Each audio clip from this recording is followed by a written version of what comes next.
response. Rest assured, dear, it's painless. I've been through it myself, and it had no impact at all. Chapter 220. She is the flower that blooms amidst thorns. With a few succinct words, she deftly handled another inquiry. Lying had become as effortless as drinking water. Having finalized a meeting time with this individual, she promptly moved on to the next conversation. Another person who added her was exceedingly direct, immediately asking, "How much can I earn for selling one egg? How quickly will I receive the payment?" Upon the very first interaction, the inquiry about money aroused a sense of caution in the young woman. Having spent considerable time in this line of work, she had encountered her fair share of reporters seeking to entrap her. Fully aware of the illicit nature of her activities, she distinguished clearly between what should and should not be said. Thus, she replied, "Darling, are you in dire need of funds? We are a legitimate organization, not involved in the sale of eggs, but rather an altruistic egg donation. The compensation provided is merely a stipend, not a transaction." The response came swiftly. "My family has been in an accident, and I urgently need funds for surgery, whether it is selling or donating eggs. I just want to receive the money as soon as possible." The more eager the other party became, the more vigilant she grew, infusing her words with a sense of probing inquiry. "My dear, I truly sympathize with your family's plight. However, egg donation follows a specific protocol, and a medical examination is indispensable, along with other steps. Completing this process will take at least half a month." After sending that message, she continued to probe, "Sweetheart, as a student from a prestigious university, if you are in need of money, why not consider part-time tutoring? The hourly wage is often several times that of an ordinary student. What made you consider egg donation?" The other party remained silent for an extended period, with the status bar indicating that they were typing, only to repeatedly disappear. It seemed that the individual was struggling to find the right words, typing and deleting them in a cycle of indecision. The young woman smiled, feeling a sense of triumph. How predictable, she thought. With her wealth of experience, she had encountered all sorts of individuals since entering this world, and she was adept at evading their traps. Just as she was about to exit the chat and seek another conversation, a new message unexpectedly appeared. It contained an image of a graduate school acceptance letter. Following this, a flurry of voice messages arrived in quick succession. She refrained from listening to them, opting instead to convert the audio to text. The content revealed, "I am a Master's student in medicine, and my studies occupy most of my time, leaving little opportunity for part-time work, especially with exams approaching and numerous texts to memorize. Let me be frank. I am aware of the nature of your organization, and the reality behind egg donation, whether it is a donation or a sale, is irrelevant to me. I genuinely need money. It is a matter of life and death. I understand the procedure you mentioned, and I believe the half-month time frame refers to the administration of ovulation induction injections. It need not take that long. I can complete the injections in 7 days as I am well-versed in medical procedures. I wish to discuss 3 key points with you. First, what is the maximum price a graduate student can command? This is my first experience with egg donation, and I am in excellent health, which will be evident during the ultrasound. I am currently negotiating with several agencies, and I will choose the one that offers the highest bid. Second, how quickly can the funds be transferred? Is it possible to receive half of the payment up front? I require at least $6,000 to cover my hospital expenses. Third, if I choose to be a regular donor, will your agency allow the medical staff to consider my input during the egg retrieval procedure? I prefer not to use anesthesia in a conscious state. I can provide medical advice to improve outcomes and minimize adverse reactions. I have calculated that if the first egg retrieval occurs in 7 days and the prognosis is favorable, I could potentially donate again shortly after the new year." Gazing at the lengthy string of text, even the coldest heart of a girl felt a sharp pang of pain. In the past, she had deceived only those naive and half-informed girls, many of whom only realized their regret and fear once they lay on the operating table. But by then, it was far too late. This was the first time she encountered a victim so clear-headed and aware of the underlying truth, as if she were merely a piece of meat awaiting a buyer. A sudden chill swept through, sending a shiver down the girl's spine. "Your noodles are here," came a voice from above. It was the owner of the instant noodle stall, lifting the transparent plastic curtain and allowing the biting cold to rush in. "Thank you," the girl said, accepting the bowl of noodles and disposable chopsticks. She noticed the owner's gaze seemed intent on her phone screen, and being sensitive to such scrutiny, she quickly turned off the display. The owner, masked and possibly wearing an awkward expression, remarked, "Take your time eating. If you want extra ingredients or an egg, just let me know." With that, he lifted the plastic curtain and left, allowing another gust of cold air to sweep in, dispersing the flicker of doubt that had begun to form in her mind, leaving only the chilling cold in its wake. She hurried to cradle the bowl of noodles, hoping to dispel the chill with its warmth, but her first action was to illuminate her phone screen to check the chat interface. After confirming that the displayed information was insufficient to expose her identity as a black market intermediary, she felt reassured enough to warm her hands with the bowl, which soon became quite hot. Yet, for some reason, the icy sensation did not dissipate. Rather, it seemed to shift. It migrated from her palms to her cheeks, then to her throat, her lungs, and finally to her liver. Vaguely, it felt as if it had settled in her pelvic region, evoking memories of the excruciating pain from that day on the operating table when the cold, long needle pierced her repeatedly. The individual she was conversing with was a medical female graduate student, undoubtedly a talent. Such high-quality eggs could command a high price, allowing her to profit handsomely as an intermediary. She should have eagerly replied, working to secure this valuable client. Yet, in this moment, the one repeatedly typing and deleting was herself. Why did a flicker of compassion arise in her numb heart? A certain distorted belief within her seemed on the verge of collapsing. All along, she had self-hypnotized, convincing herself she had not committed any egregious wrong. She was merely posting a small advertisement. Who among decent people would be deceived by such a nuisance ad? Only those vain and seeking easy gains would fall prey. If she did not ensnare them, others would, and if they did not suffer minor losses at her hands, they would face much greater ones elsewhere in the future. Thus, she felt justified in her deceit, even swell with pride, deriving a sense of accomplishment from weeding out the incompetent fools from society. She fancied herself a champion of justice, and in doing so, felt a sense of superiority. However, upon reading the lengthy message from the graduate student, she felt as if she had been struck awake by a harsh reality, suddenly recognizing the terrifying nature of those nuisance ads. When a person finds themselves in dire straits, such nuisance advertisements become the only lifeline. A drowning person does not ponder whether the straw can truly save them. They instinctively reach for anything that might offer hope. Those deceived by her are not necessarily foolish, nor are they always greedy. Perhaps they are simply at their wits' end. And what has she accomplished? Changing University, the most prestigious institution in the province, admits individuals who can be broadly categorized into three types. The first group consists of exceptionally intelligent talents, who, while not quite geniuses, grasp concepts with remarkable ease and excel effortlessly, standing out in the crowd. Their success is akin to sailing with the current. The second group includes those born into families that place a high value on education, possessing the financial means and the patience to cultivate a serene and focused learning environment for their children. These students, free from the burdens of hardship, can dedicate their energies solely to overcoming the challenges of their studies. Their success flows naturally. The third group comprises individuals who are exceptionally resilient. They are born into a hard mode of life, perhaps due to parental ignorance or economic hardship, or a combination of both. The adversities they face come at them like arrows from all directions, leaving them battered and yet compelled to forge ahead. They must first endure the trials of life itself, then swallow the bitterness of learning, and ultimately bear the solitude of their struggles, all before they can stand alongside the first two groups. Their success is akin to rowing upstream, persevering against the odds, and carving a path through stone. While the first two groups may breathe a sigh of relief, exclaiming that they have navigated through countless mountains, only they understand that for them, each summit conquered reveals another looming peak. After all, they lack familial support and find themselves alone. The young woman is acutely aware that the second group predominates at Changming University, while the first and third groups are exceedingly rare. The female medical graduate, unable to afford her family's hospital bill of 6,000 yuan, resorts to negotiating with unscrupulous intermediaries for an advance on egg donation. Clearly, she belongs to the rare and unfortunate third category. She is a flower blooming amidst thorns, unaware of the multitude of suffering she has endured to blossom so vibrantly and beautifully. The harvest season is upon her, yet she must crush her own petals. As a medical student, she surely understands the grave consequences of egg donation and the potential hazards of repeated donations. The prospect of future fertility has become irrelevant. Preserving her life is her only concern. She is acutely conscious of her descent into despair, willingly leaping into the abyss. Outside, Xiaolon wishes to peek inside, yet fears that his furtive demeanor might alert her.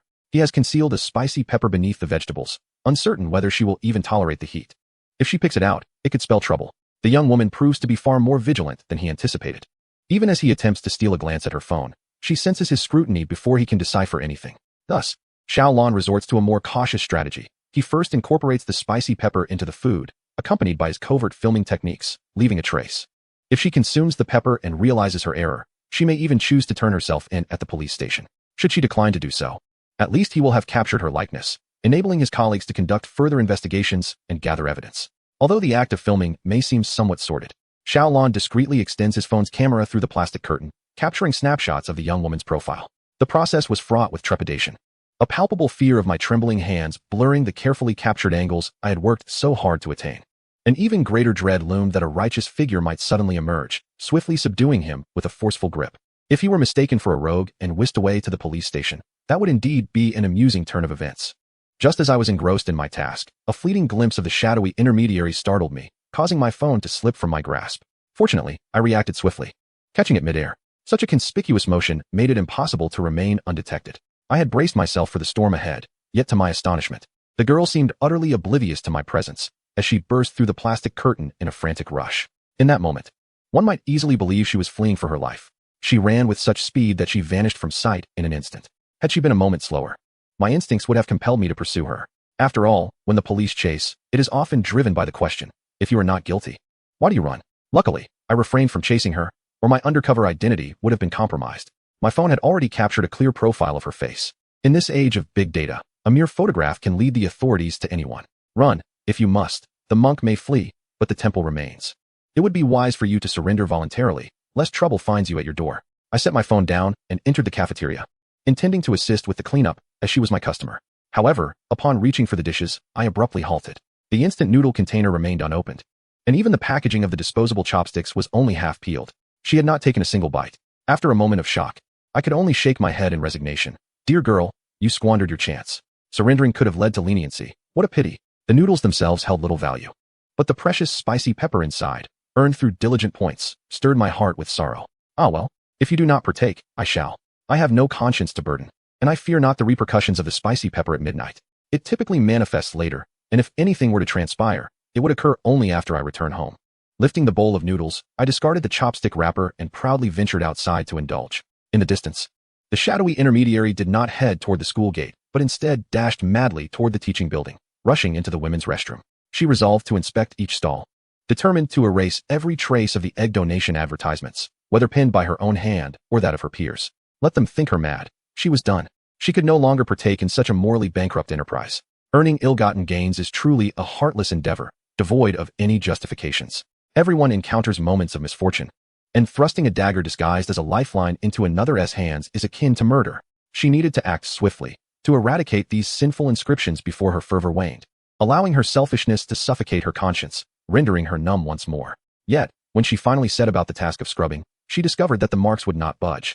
Oil-based markers, water-based markers, gel pens, highlighters, pencils, colors of black, blue, red, and a myriad of hues were everywhere, an omnipresent testament to her struggle. Painless, safe, healthy, legitimate, compassionate, donation.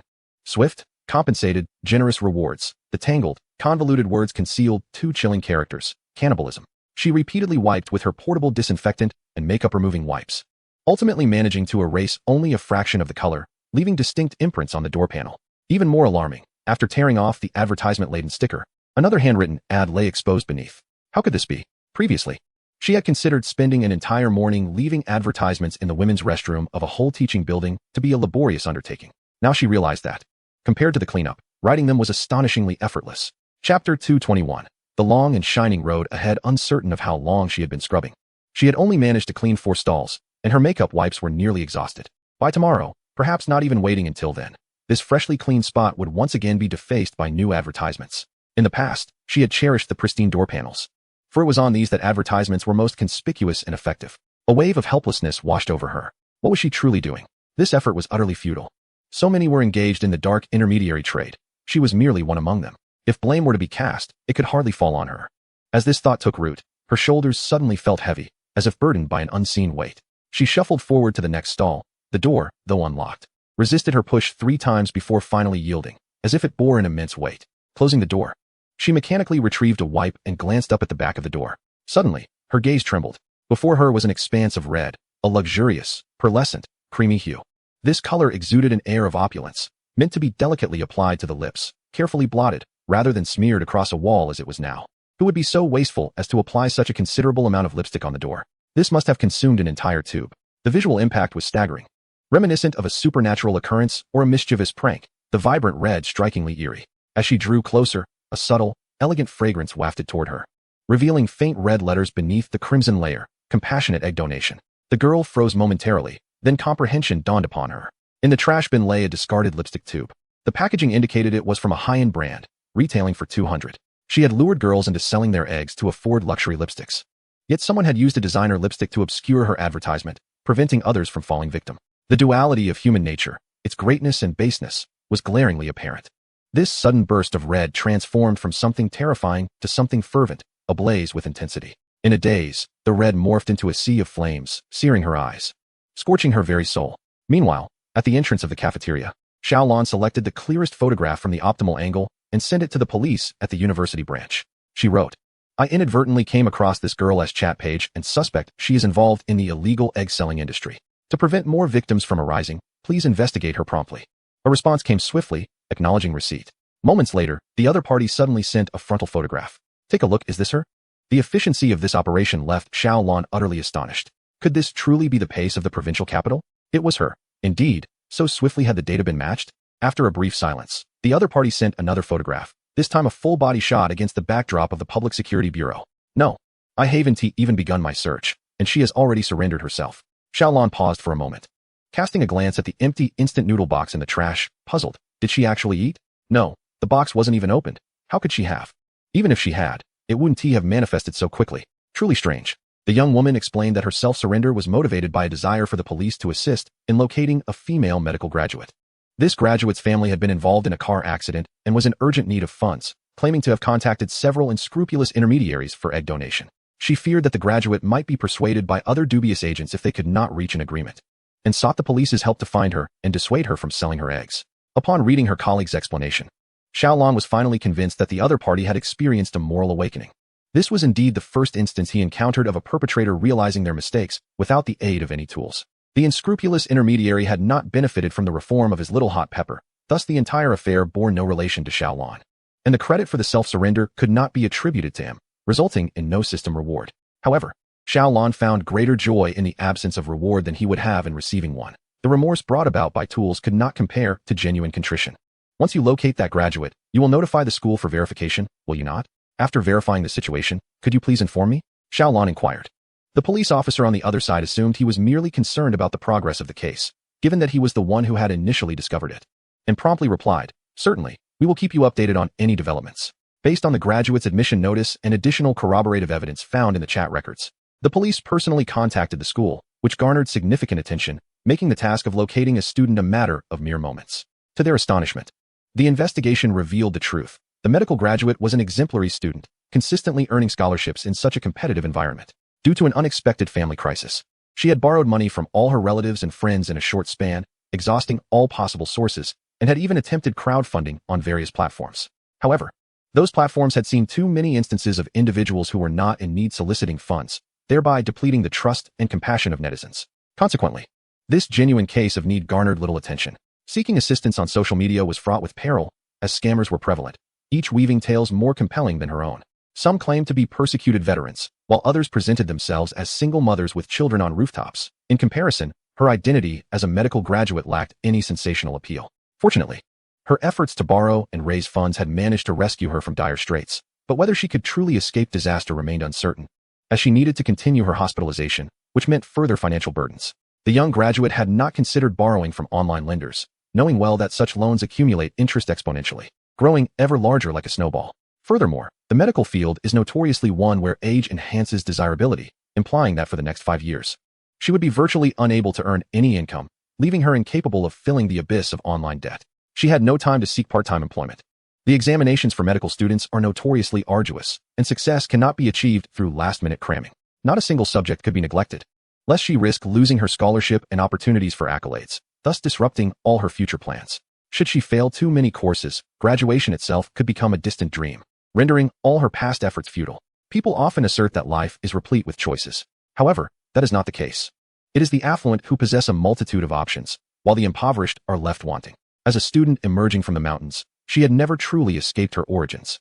The weight of those countless peaks and valleys lingered upon her brow and bore down heavily upon her shoulders. She had grown accustomed to maintaining a delicate equilibrium amidst such pressure, merely adopting a heavier gait.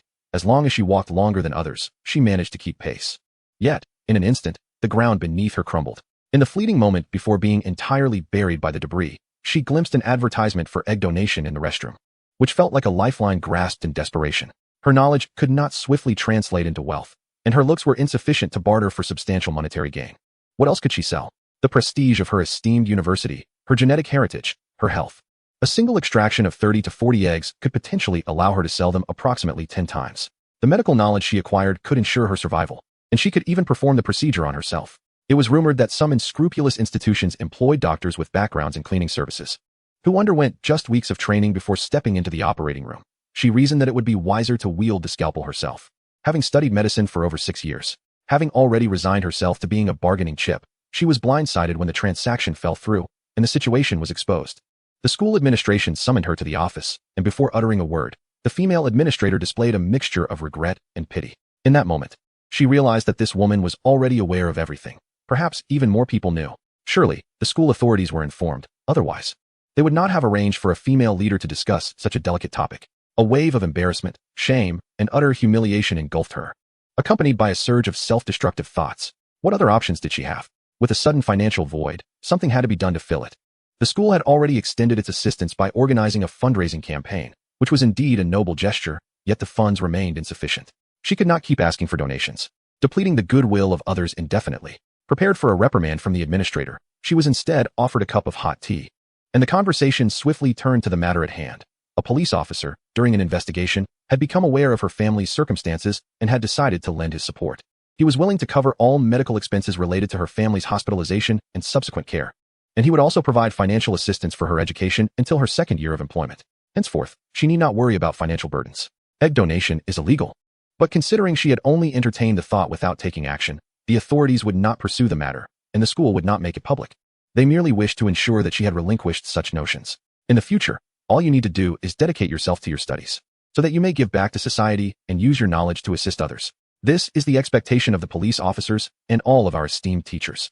Although the school leaders have expressed so much, the intelligent and quick-witted female master's student found it difficult to digest even the first sentence. Is this truly the case, teacher? She asked, her mind racing with the thought of the substantial hospital expenses, which were indeed a considerable burden. Her initial thought was that being a police officer does not come with a high salary. While she was unaware of the specifics, her family was in the ICU. No one can remain unperturbed in the face of daily expenditures that amount to thousands, can they? She desperately needed assistance, yet she was reluctant to burden others. Especially a dedicated police officer, for every penny earned was through hard work. Moreover, her family lacked medical insurance, leaving them unable to claim any reimbursement for medical costs. The police officer might be unaware of the true extent of the expenses, which far exceeded his expectations. Please, do not feel compelled. Kindly relay that any contribution, regardless of its size, is appreciated. The young woman's thoughts were in turmoil, and as she anxiously waved her hands, she quickly restrained herself, clenching her fists tightly, her nails digging into her palms. The school leaders shared her concerns. They had not called the student over without understanding the situation. Witnessing the student's maturity, one of them gently patted her head and reassured her, rest assured, I have already spoken with that police officer. He mentioned that while his salary is modest, his family is well off, and covering your medical expenses and supporting you is not an issue. There's no need for you to worry. It's not easy to bear such burdens at your age. Learn to relax occasionally. Just like your peers, there are those who can share the weight with you. He had instructed her not to think about repaying him. Instead, when she is able, she should help others in turn as a form of gratitude. Furthermore, the police were aware of her situation because of her confession to a surrogacy agency that she had approached. The officer was moved by her experience and pleaded with the police to locate her and prevent her from harming herself. Look, others value you so much. You must cherish yourself even more. The young woman wished to articulate her thoughts, to express her gratitude or make a promise, but only sobs escaped her lips, rendering her speechless.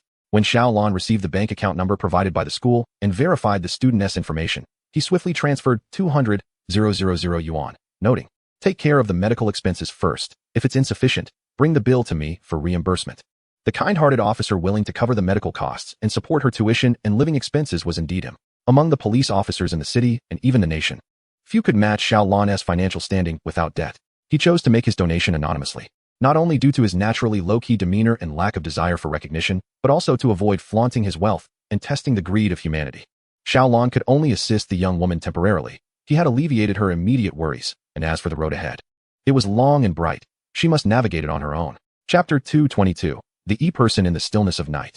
Xiaolan initially believed that his virtuous deeds during the day would grant him a peaceful slumber. However, he was mistaken. The relentless little chili pepper had not spared him. He had vowed to lead a life devoid of wrongdoing. Yet here he was, haunted in the dead of night. Alone, he clung to his pillow beneath the covers, sobbing quietly. How infuriating it was. His mind, unyielding, incessantly replayed the trembling hands of patrons, their pleading eyes, and the figures waiting for him in the biting wind. He thought he had become desensitized, but how could he still feel remorse for them? And then there was Brother Tao, who had invested in several properties just to secure a meal from him. Recently, he had stumbled upon Brother Tao's live stream, where he offered a substantial reward simply to uncover the whereabouts of the handmade bun vendor and the clay pot rice stall owner. Little did Brother Tao know that they were indeed the same person. He suspected that the bun vendor had met with misfortune and was missing, while he believed the clay pot rice seller had been ostracized by his peers and had quietly vanished. Why else would someone disappear without a trace? Xiaolan lamented. I truly deserve this. He yearned to unlock his phone, log into his alternate account, and reveal his true identity and location in the patron's fan group. Fortunately, He had been cautious. Upon sensing something amiss, he swiftly knocked on the door of his neighbor, Lao Deng, and tossed his phone inside. The abruptness of the act startled Lao Deng, who had been half asleep, causing him to think it was a grenade. He instinctively shouted to take cover, only to end up collapsing and hitting his head, resulting in a sizable bump. This only compounded Xiao Lan's already fragile conscience. Caught in a turmoil between whether to assist or not, he finally shut his eyes, gritted his teeth, and, with a resolute stomp, spun back to his own room. After all, he had already wronged so many. What did it matter to wrong one more? He dove back into his bed, pulled the covers up with a whoosh, and resumed his quiet sobbing. I truly deserve this. At last, he comprehended the genuine effect of the relentless little chili pepper. It had transformed him into an old workhorse, consuming the thinnest of fodder by day and ruminating it meticulously by night. Matters that once passed through his mind with little thought were now being meticulously recalled. Every detail etched clearly in his memory. It was as if he had sprouted four brains, each functioning like a sieve, filtering his past memories repeatedly, from coarse to fine. Those memories that were pure of heart passed through unscathed, while those that contravened ethical standards and laws were rigorously filtered out. They loomed before him. An inescapable reminder that he could not forget without resolution. Xiao Lan had never been a villainous person, yet here he was, consumed by guilt over a mere little chili pepper. It is not difficult to imagine the intense moral interrogation faced by those who have truly committed heinous acts. The sheer force of such an internal struggle, endured without resorting to confession, suggests that this individual is beyond redemption. As night gave way to day, the once diligent Xiao Lan had transformed from a tireless workhorse into a languid panda, adorned with dark circles under his eyes, his vitality drained. Yet, he resolutely rose, preparing to set up his stall at school. Upon opening the door, he was greeted by an unexpected sight, a large red envelope, and upon closer inspection, it was Lao Deng standing outside, his forehead swollen like that of a longevity deity. Startled, Xiao Lan exclaimed, "What are you doing standing there?" Lao Deng, with an air of authority, peered into the room. "Last night, I kept hearing the sounds of cattle from your room. Surely, you weren't up late slaughtering cows behind my back." As he spoke, Lao Deng rubbed his hands together in excitement. "Have you finally come to your senses? Are you going to sell authentic braised beef noodles? Hurry, bring it out. If you do, I shall forgive you for frightening me last night." Embarrassed, Xiao Lan pushed him away. "Go away. Who stays up all night to butcher cows? Don't delay me. I have to set up my stall. By the way, return my phone." However, Lao Deng deftly evaded Xiao Lan's grasp, hiding the phone in his bosom. "Not a chance.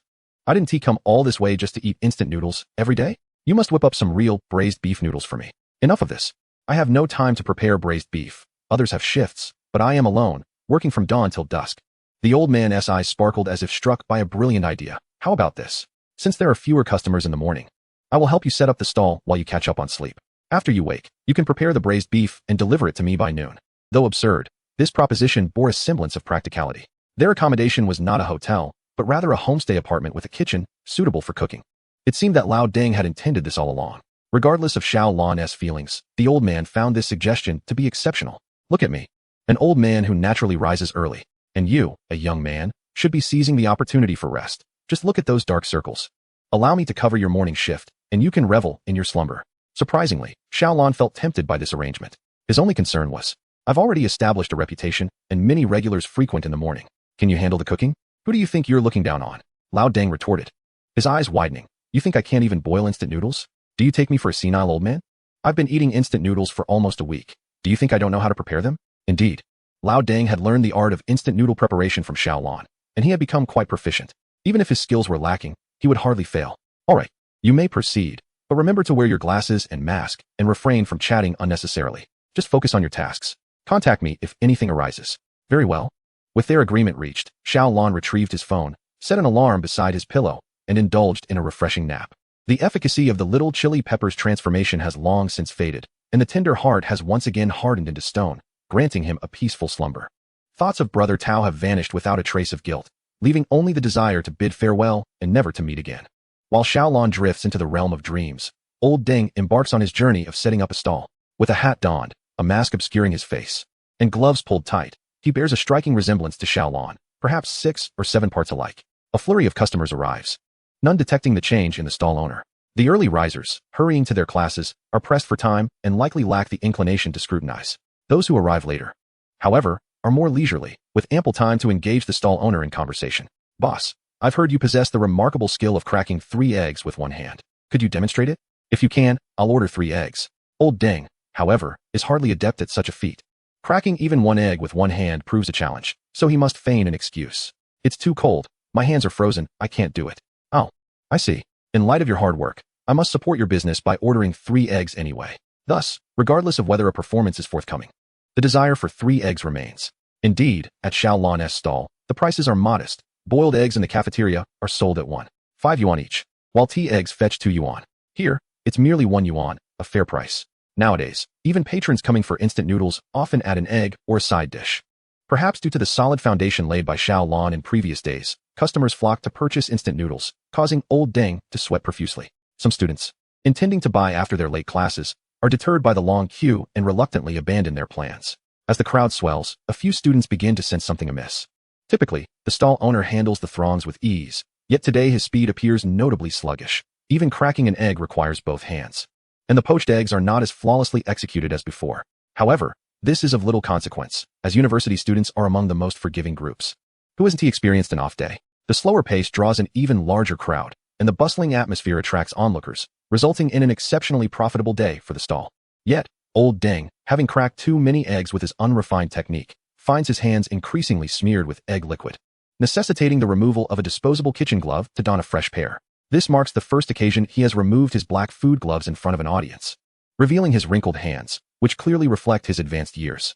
Now, Xiaolan finds herself inextricably entangled, her reputation cemented by the half-century of experience embodied in the seasoned craftsman. Faced with such aged hands, the students' hearts soften further. Not only do they overlook his slowness, but they also graciously accept even the mishap of poached eggs turning into egg drop soup. Their address shifts from uncle to grandfather. Grandfather, take your time. I'm not in a hurry. Yes, neither am I. I have no classes this morning. Are you managing all right, grandfather? If it's too much, I can prepare it myself and still pay you for the service.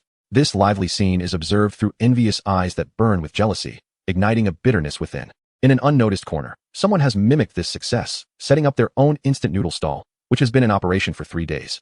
Yet each passing day sees its business dwindle further. The location of that instant noodle stall is undoubtedly superior to that of the one in the 6th canteen where Xiaolan resides. It is strategically situated directly opposite the library, to the right side of the 1st canteen, and serves as a crucial passageway to both the teaching and experimental buildings. In addition to being at the entrance of a large supermarket, one could assert that this new noodle stall is located in the campus's central business district. A prime spot indeed, established by the proprietress of the supermarket right at its entrance. In her 40s, the proprietress possesses striking beauty, and with the dual advantages of wealth and aesthetic enhancements, she maintains an appearance reminiscent of someone in their late 20s. Each year, incoming freshmen unknowingly express their admiration for her on campus. Who wouldn't relish such compliments? Thus, she delights in perusing the campus confession wall, eager to see her beauty acknowledged. However, every year, alongside the freshmaness praises, there are always some sophomores and juniors in the comment section disparaging her. They accuse her of greed, claiming that the prices of all items in her supermarket are higher than elsewhere. Others allege that she is unscrupulous, asserting that the discounted items she sells are often expired. Some even insinuate that she has improper connections with the school authorities or is involved in financial dealings, as evidenced by the numerous complaints against her that go unaddressed. It must be those bookish types who only focus on their studies, envious of her allure, spreading malicious rumors. Even if there were some truth to their claims, what of it? Her supermarket is situated in the CBD. Is it not reasonable for prices to be a tad elevated? When they say it's a special offer, one must be prepared for the possibility of purchasing expired goods. Experts have stated that consuming items a day or 2 past their expiration does not pose a risk to health. As for connections with school officials, who could possibly operate a business on campus without some level of association? It's merely jealousy. On the same confession wall, the proprietress noticed that the instant noodle stall at the 6th canteen was receiving rave reviews, instantly sparking her desire to imitate their success. She was quite taken aback to discover that there was indeed a market demand for pre-cooked noodles. The stall at the 6th canteen had stumbled upon a market gap, but lacked the business acumen to capitalize on it. Selling a bowl of noodles for just 5 yuan, and even providing disposable bowls and utensils at a loss, was utterly foolish. In her opinion, a bowl of instant noodles should be priced at no less than 10 yuan, with an additional 2 yuan for vegetables and 3 yuan for a frozen fried egg. If they offered foreign instant noodles with new flavors, charging 18 to 20 yuan per bowl would be perfectly reasonable. That is the essence of business. Money is never too much. The wealthier individuals are, the more they crave it. This is a universal truth. Once affluent people become accustomed to a high standard of living, they develop an almost insatiable thirst for wealth, just like her own face, which requires upkeep costing hundreds of thousands each year. How could she afford to be short on funds? Yet, her noodle stall, positioned so favorably, had an opening day promotion linked with the supermarket's products, which seemed destined for success. However, the peak of her business was merely on the first day, with only a handful of customers visiting thereafter, leading to a drastic decline in patronage, and today, her stall is nearly deserted. In stark contrast, The noodle stall outside the 6th canteen is surrounded by eager patrons, as if they would perish if they could not indulge, igniting her envy. She must devise a strategy to usurp their clientele. Chapter 223. Old Deng is version T0, and he is no match for her. The proprietress deliberately waited until the customers had mostly dispersed before approaching Old Deng to stir up trouble. As she waited, the animosity and indignation within her intensified. Before the last customer had departed, the proprietress could no longer contain herself and charged forward. Even from 3 meters away, her sharp voice pierced the air. Who permitted you to set up stall here? Old Deng, already troubled by the matter of egg preparation, startled at her sudden outburst, causing the eggs to slip from his grasp. Alas, he sighed, removing his gloves to replace them with a fresh pair. At that moment, the proprietress had reached his stall, menacingly pointing at it. Who allowed you to operate here? Did no one inform you that setting up a stall in front of the cafeteria is prohibited? Her aggressive demeanor nearly intimidated Old Deng, who, mistaking her for some authority figure, replied courteously, I am, operating here with the school's consent. Which department are you from? Might I see your credentials? Upon noticing his aged hands and hearing his frail voice, the proprietress realized he was merely an elderly man, making him easier to confront. In disputes, those with louder voices and fiercer attitudes often prevail. She did not expect to rely solely on her pretense of authority to drive him away. Rather, she aimed to establish dominance to facilitate her subsequent onslaught. You inquire about my credentials? Pray tell, who authorized you to occupy public space in front of the cafeteria? Obstructing student access? Who approved your stall? Are all necessary documents in order? In just a few exchanges, the proprietress had cast numerous aspersions upon the noodles stall. Even the nearby customers began to be swayed by her rhetoric, assuming the stall was set up without permission and that the elderly gentleman was unaware of any requisite approvals. Had Xiao Lan been present, he would have known that the principal had given his endorsement, allowing him to respond with confidence. But alas, Old Deng was here, uncertain whether Xiao Lan had navigated the bureaucratic intricacies properly. Nonetheless, this was inconsequential. Old Deng had lived long enough to handle such sudden confrontations with ease. What business is it of yours? Do you have the authority to question my qualifications? Produce your credentials to prove your identity first. Otherwise, you are obstructing my business, and I could very well call the police. At the mention of the police, the proprietress became flustered. Call the police? For what? I merely wish to ascertain whether you possess the necessary approvals for your stall. Surely, such a minor issue would not warrant police involvement. Oh, and what department do you represent? By what authority do you inquire? Why can't you produce your credentials? Surely, you are not some authority figure, but merely here to stir trouble? At this juncture, a student waiting for noodles finally grasped the situation and interjected. She is not any school leader. I know her. She is the proprietress of the campus supermarket. With this revelation, Old Deng's understanding deepened. Troubles seldom arise without cause, often rooted in conflicts of interest. It was clear she was seeking a quarrel. After all, how could my humble noodle stall possibly threaten her supermarket's business? The proprietress cast a furtive glare at the student, realizing too late that she should have waited for him to leave before emerging. However, her identity had already been revealed. So it was time to lay her cards on the table. What business was it anyway? She was merely exercising her civic duty to inquire whether he possessed the necessary permits for his stall. Just look at the wares he offered. So inexpensive. Yet could their hygiene be assured?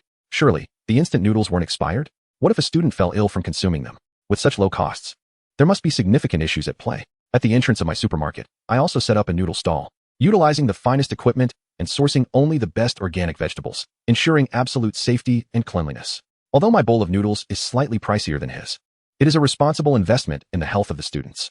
I advise you to return and properly adjust your operations, raising your costs instead of poisoning the health of students with cheap, toxic products. Otherwise, I shall report you to the school authorities in an instant, leading to your closure. Ah, so the truth is revealed. No wonder he approached with hostility. It was a bid to steal business, attempting to intimidate through bluster. Old Deng was a seasoned veteran in confrontation, unmatched in the art of bluster and deceit. Chapter 224. Such harsh words. Did you forget to brush your teeth after your last meal? Old Deng chuckled coldly, his muscles taut beneath his clothing. Yet he feigned curiosity and asked, very well. Based on your advice, what do you deem an appropriate cost and selling price for my noodles? The proprietress dismissed the frail old man entirely, interpreting his inquiry as a sign of fear, and replied with smug satisfaction, including the stall rental, sanitizing equipment, organic vegetables, free-range eggs, and disposable utensils.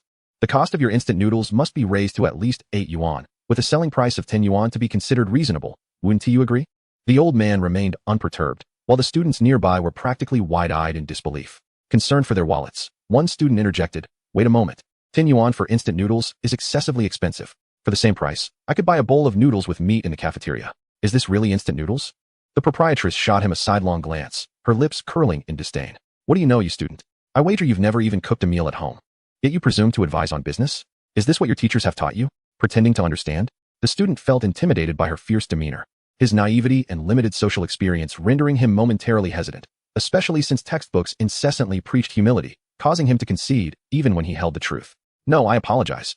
I truly don't understand, but instant noodles retail for only 5 yuan, and even with added ingredients, it shouldn't reach 10 yuan a bowl. His voice grew increasingly faint, while the proprietress's tone escalated, who claimed that adding ingredients costs 10 yuan a bowl. Adding vegetables and eggs incurs an additional charge. Pure instant noodles are 10 yuan. Don't speak as if I'm deceiving you. Don't water and gas come at a cost? Don't stall fees require payment? The costs are genuinely that high. Selling at 10 yuan leaves me with almost no profit. Meanwhile, this old man sells his noodles for 5 yuan. A blatant act of malicious competition, disrupting the market, delivering inferior products, and driving down prices. You university students ought not to be deceived by him. One day, you'll realize the peril of consuming his instant noodles when it leads to dire consequences. Old Deng could no longer contain his frustration and struck the side of the pot with the frying spatula, exclaiming, "You old witch. Why not direct your fury at me instead of scaring the students? How can your words be so venomous, even cursing the students? Is it that you forgot to clean your teeth after a foul meal before stepping out? What are you doing? Are you going to hit me? Swinging that spatula at me? Go on, I dare you. I fear you not." The proprietress, brandishing a large slotted spoon from her stall, appeared ready to confront the old man head-on. In truth, her bluster was merely a facade. She suspected the old man was merely posturing, knowing that he wouldn't dare resort to violence. However, to her surprise, he suddenly lunged forward a few steps, causing her to brandish her spoon in alarm. With a cry, he performed an impressive backflip, spinning 720 degrees mid-air before gently landing on the ground. His hat had fallen off, revealing a prominent, swollen bump on his forehead. Clutching his head, he wailed in a high-pitched, trembling voice, "Murder! Help! Murder!" The proprietress was certain she hadn't even touched him. She had merely swung at the air. How could her actions have sent him flying several meters away? Yet, here she was, holding the purported weapon, and in front of her lay a victim, while to the side stood a witness. Though the university student had not seen the incident unfold clearly, he could certainly see the aftermath. The elderly noodle vendor had been struck down, lying motionless with a swollen forehead, crying for help. Naturally, he rushed to shield the old man, raising his phone high. "Stay back. I'm recording. You can't escape justice. How could you be so cruel as to harm an elderly man? Are you even human?" He then turned to the gathering crowd, shouting, "Call the police. Hurry. Call for an ambulance. A life is at stake." The proprietress, flustered and anxious, waved her hands insistently. No, it's not my fault. He fell on his own. I didn't strike him. Don't try to deny it. I witnessed it all and have already alerted the authorities. Don't you dare flee." Though the student was not adept at defending his own rights, he was skilled in upholding social justice. He was resolute in ensuring that the vulnerable would not be wronged. Chapter 225. Do not appear so famished. Soon, a crowd began to gather, consisting of passing students, the small shop owner, and cafeteria staff. It is an undeniable truth that humanity possesses an innate curiosity for spectacle. Many had already taken out their phones to record, and the university student, as a first-hand observer, took it upon himself to narrate the unfolding drama. It was her. She pushed the noodle vendor. She struck him on the head and threatened to raise prices because she operates a noodle stall too. At this revelation, a wave of disbelief rippled through the surrounding students. The hike in prices was not merely a financial concern, it was an assault on their blood pressure. Were they to be exploited in such a manner? At this point, old Deng needed only to provide background moans of distress, akin to a duet where one sings alongside another. The proprietress, no matter how fierce, could not withstand this duet, especially as more and more righteous onlookers joined in, transforming the duet into a grand chorus.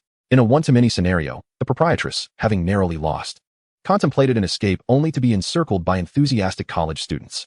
Enough. I concede. I shall settle this privately. Consider my misfortune. Do not involve the authorities. I will offer you 2,000. You can go to the hospital for a checkup. 2,000. Are you dismissing me as a beggar? A wealthy young gentleman, who had spoken up bravely, interjected. A mere meal costs me more than 2,000. It should be at least 20,000. If any complications arise requiring hospitalization, the cost will far exceed that amount. How about you prepay 50,000? Any excess can be regarded as compensation for mental distress, and if it's less, you can make up the difference. Even the typically unscrupulous Lao Deng felt this was excessive. Now, it was the proprietress contemplating reporting the incident, feeling she had fallen victim to extortion. When Xiaolan arrived, she was momentarily bewildered as to who the true antagonist was. What is happening? What transpired inside? Clutching a large clay pot, she anxiously circled the crowd, unable to penetrate the throng. Yet, the enticing aroma of braised beef wafted from the pot, skillfully infiltrating the innermost circle to draw attention. Lao Deng's keen senses were immediately piqued. One moment he was lamenting his injuries, the next he was inhaling the delectable scent. Upon realizing it was Xiaolan's culinary creation, he sprang to his feet with renewed vigor. The aches in his back and legs vanished as he casually handed the proprietress 5,000, signaling the end of the matter. Disperse, disperse. Thank you all for your righteous words. It is the integrity of youth that brings hope to society. He declined the student's offer to escort him to the hospital, asserting he was perfectly fine. The proprietress shot him a glare, prompting him to feign a fainting spell, which sent her fleeing in panic. As the crowd dispersed, Xiaolan rushed forward. What transpired? Why didn't you notify me on your phone? She intended to set the pot down first, but Lao Deng snatched it from her hands, eagerly swallowing. This is a trivial matter. I can manage it without troubling you. We cannot allow such a triviality to hinder our cooking. After taking a deep breath, he savored the aroma wafting through his mask. One student, who had been a silent witness throughout, remained, captivated either by the fragrance or concerned for Lao Deng's well-being. He stared in astonishment as two similarly attired vendors engaged in a mysterious exchange. The most enigmatic element was the pot, exuding a rich aroma. The elderly man, who had moments ago appeared on the verge of collapse, now showed no interest in seeking medical attention, focused solely on retrieving chopsticks. When another attempted to examine the swelling on his forehead, he swatted the hand away, exclaiming, "Do not hinder my meal. I shall eat until my last breath." The student was dumbfounded. Could it be that this pot contained medicinal herbs capable of sustaining life? In the next moment, the lid was lifted, revealing a bowl of vibrant, aromatic, and glossy braised beef. This was the epitome of braised beef, boasting an appearance and luster that surpassed even the most enticing packaging. The beef selected is brisket, a tender muscle located in the abdominal area near the ribs, characterized by a small amount of connective tissue and marbling. Due to its tender nature, it easily absorbs the broth that seeps into the crevices between the meat fibers. The method of braising, involving high heat sautéing followed by gentle simmering, allows it to retain its juiciness and showcase a rich texture. During the stewing process, the fat melds with the lean meat, resulting in a delightful interplay of textures that becomes tender and elastic, providing a multitude of layers that linger on the palate. The elderly man, undeterred by the heat or the potential for discomfort, boldly scoops up a piece and quickly shoves it into his mouth. Before he even begins to chew the first morsel, his chopsticks deliver a second piece to his lips. Just as he finishes the second, the chopsticks reappear in the pot. Xiaolan watches in a mix of alarm and concern, unsure whether to worry about the old man burning himself, choking, or simply overindulging. He hastily covers the pot, attempting to curtail the old man's reckless abandon. "Calm down. You look like a starving ghost. No one is competing with you." No sooner had he spoken than a nearby college student, swallowing hard, inquired, "Excuse me, may I ask how much this braised beef costs?" Xiaolan was taken aback by how swiftly he was confronted. Just as he had claimed no one was vying for the food, someone had appeared to undermine him. "Apologies, but this beef is for our own consumption and is not for sale," he replied. The college student's expression instantly dulled, as if his spark had dimmed. In an unexpected turn, the usually indifferent old man spoke up. "Ah, this young fellow was just defending me earlier. Although it's not for sale, we can offer him a taste." He continued, "Oh, I remember now. You came here to buy instant noodles. It's all that woman's fault for distracting me and making me forget. How about I treat you to a bowl of authentic braised beef noodles, with real beef?" Xiaolan had no objections. After all, the purpose of cooking was to enjoy the meal, and having another person partake would allow the old man to consume less, thus reducing the risk of overindulgence. The college student was overjoyed yet somewhat embarrassed, his hands flailing as if performing a fan dance. No, no, no. I can pay for it," he insisted. "It smells absolutely divine. If it were for sale, it would surely be a hot seller. No need for you to buy. I'll treat you. I have my pension," the old man declared, attempting to rise to prepare the noodles, but Xiaolan firmly pressed him back down. With him present, there was no room for others to show off their culinary skills. "Stay seated. I'll make the noodles," Xiaolan asserted, donning a pair of disposable gloves. "In the meantime, you can fill me in on what just happened, particularly regarding that woman." Before the old man could respond, Xiaolan abruptly changed his mind. "Never mind. Let the student explain. I'd rather not hear him ramble on." The college student demonstrated impressive summarizing skills, quickly recounting the events and emphasizing that the proprietress was also selling instant noodles. Just as Xiaolan finished cooking the noodles, having prepared 2 bowls in just 2 to 3 minutes, the student completed his account. Had the old man been the one to narrate, he would have undoubtedly embellished the tale with exaggerated flourishes. It is understood that our stall complies with the school's requirements and ensures the well-being of the students. I appreciate your support in speaking up for us. As Xiaolan spoke, she scooped a generous ladle of beef from the clay pot and placed it atop the instant noodles. The succulent chunks of beef formed a small mountain, nearly overflowing. The student gazed in astonishment, his mouth agape, stammering, "No need to thank me. This is what I ought to consume." Indeed, his mind seemed entirely consumed by the allure of the beef, rendering him unable to articulate his thoughts. "Go ahead, indulge." Xiaolan gestured for Lao Deng and the student to take the noodles inside the cafeteria while she remained outside to tend to the stall. Before long, a sound reminiscent of a fierce windstorm echoed from behind. Fortunately, she had the foresight to adjust the temperature earlier. Otherwise, it could have resulted in a scalding disaster. Through a plastic curtain, Xiaolan remained composed in front of a pot of braised beef, her mind clear and unperturbed, while the elder and the youth behind her were flushed with excitement, eager to consume the entire bowl of noodles, chopsticks and all. The thick, rich sauce enveloped the noodles, not immediately blending with the seasoning broth beneath. This was a clash of culinary science versus genuine ingredients. Would the industrial flavorings overshadow the brilliance of the braised beef, infusing it with their essence, or would the beef, supported by a myriad of natural spices, deliver a resounding lesson to the seasoning packet? A battleground was set directly on the palate, with taste buds serving as judges and the nose as an esteemed guest, engaging in a head-on confrontation.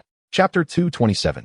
I am the culinary god. I reveal my hand. It is likely that many would predict the outcome of this competition without any doubt. For the very first bite tasted by the tongue was that of the beef, and as a judge, it was immediately swayed. As for the nose, it was naturally aligned with the beef, drawn to its aroma, which was the very reason for purchasing this bowl of noodles. Let the mouth speak a fair word. For the contest was being held within its domain, and both the guest and the judge had been swayed, leaning ever so heavily towards one side.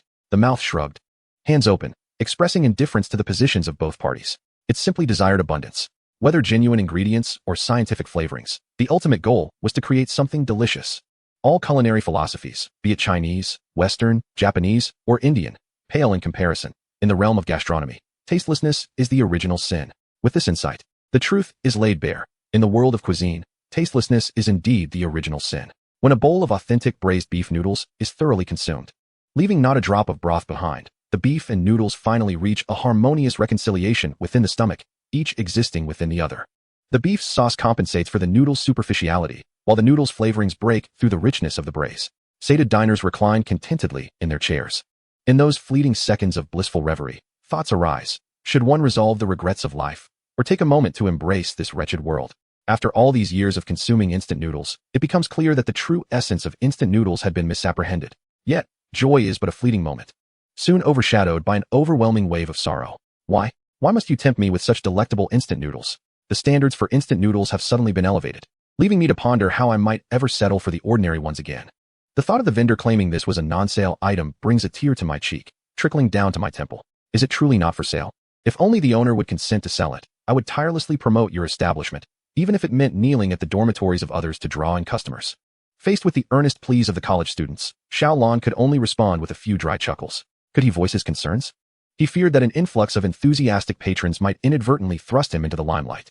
Just as Xiao Lan was about to wave his hand in refusal, who could have anticipated that the previous owner, who had walked away in defeat, would make a sudden reappearance? This time, she was not alone. A middle-aged man exuding authority accompanied her. As he approached, hands clasped behind his back, one could almost see the word leader emblazoned across his face. Merely observing the owner's eager demeanor and guiding him revealed that his status was undoubtedly significant. Upon arrival, the man promptly produced his credentials, confirming his position as a leader in the logistics department. Indeed, those with something to flaunt are seldom discreet. They need not be prompted to showcase their significance. It was they who sold inferior products, deliberately undercutting prices and engaging in malicious competition. The owner, with her sharp nails, pointed accusingly at Xiao Lan and Lao Deng. I am here to remind them of their responsibility for the students' health. Yet they cling to their seniority and have deceitfully extorted 5,000 yuan from me. Xiao Lan found her reversal of blame absurd. But he was curious to hear the logistics leader's perspective, uncertain of where his allegiance lay. If the leader was unaware of their undercover status, he should naturally side with them. But if he was informed, had the principal not briefed him? Clearing his throat, the leader adopted an authoritative tone.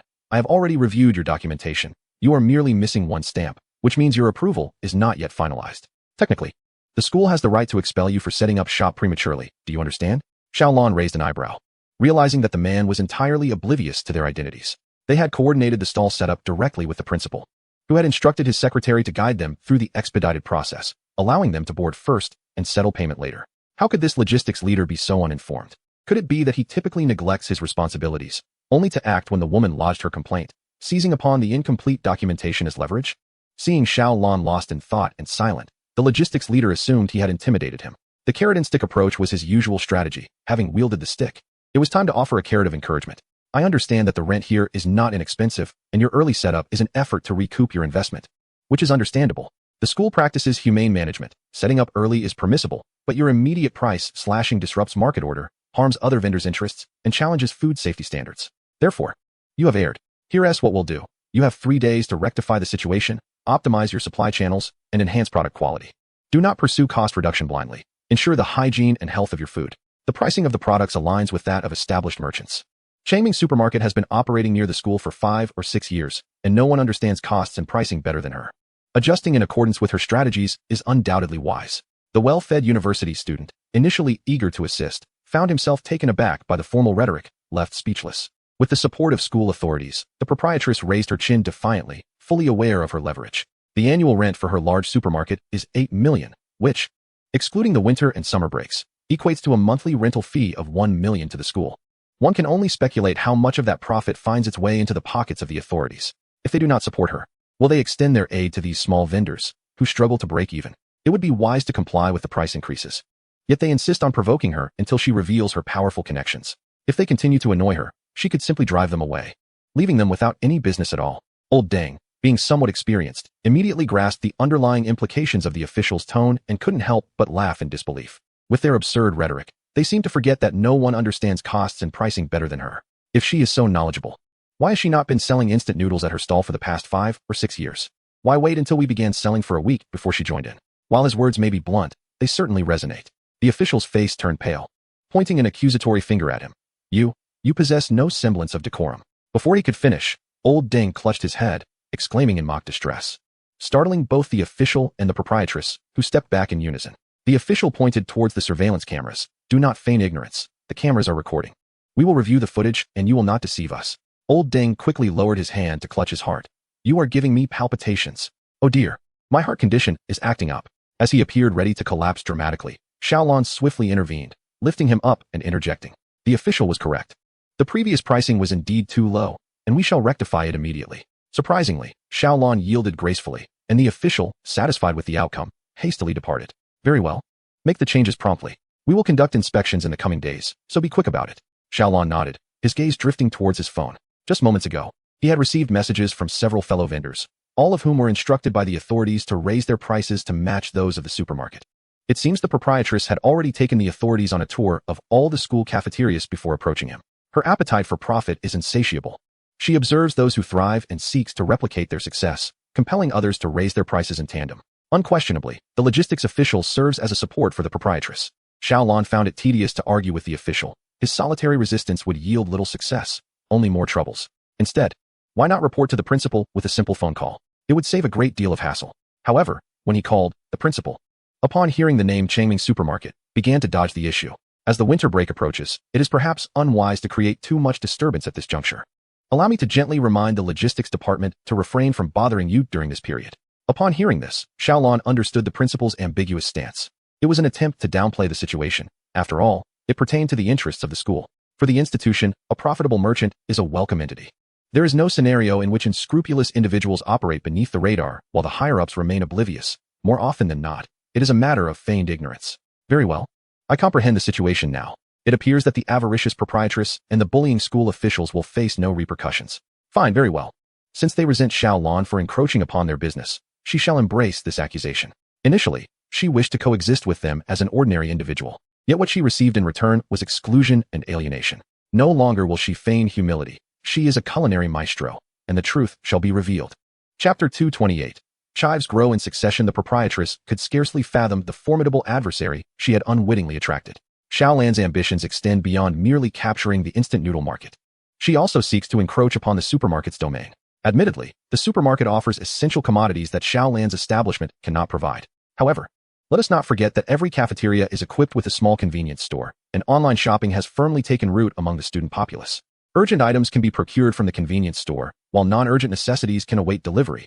Thus, the expansive Longming supermarket is not irreplaceable. Despite the absence of a genuine monopoly, why does the proprietress continue to exhibit such audacity? Does she not fear incurring the wrath of the student body?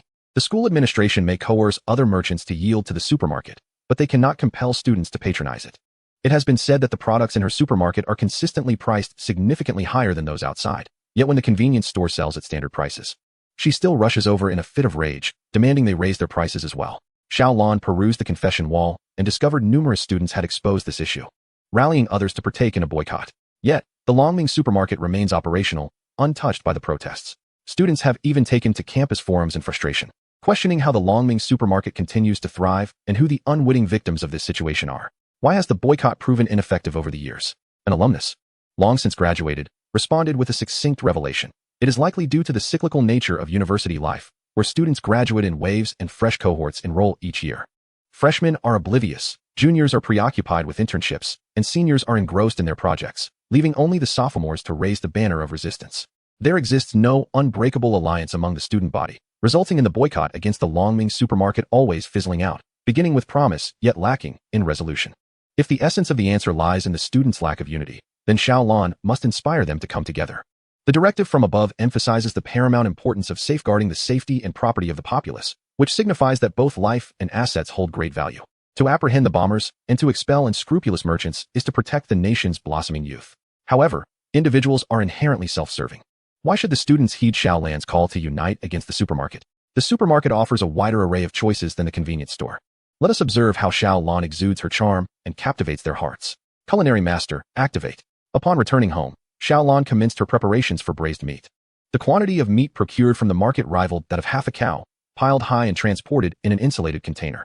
The vibrant red meat even causing the lid to bulge. Xiaolan pushed the container with a small cart, while Lao Deng followed behind, mopping up the blood that dripped along the way. The proprietor of the inn, upon reviewing the corridor's surveillance footage, nearly experienced a panic-induced fracture. He immediately summoned several burly men, trembling as he inquired about the nature of the meat. It was only after lifting the lid and confirming it was indeed beef that he wiped the sweat from his brow and departed, not daring to remind them of fire safety. Once the men had left, Xiaolan, citing the cramped quarters as a reason, shooed Lao Deng out as well. With the door securely closed, she was at last able to retrieve her born gas stove and everlasting gas canister. This was a new feature following the system upgrade, allowing for item transportation. Large items previously purchased could now be summoned at will, albeit at the cost of points each time. The larger the item, the more points consumed. Yet this was far preferable to repurchasing through the system. With everything in place, it was time to begin. The method for preparing braised beef is not dissimilar to that of braised pork, involving high heat searing followed by a simmer.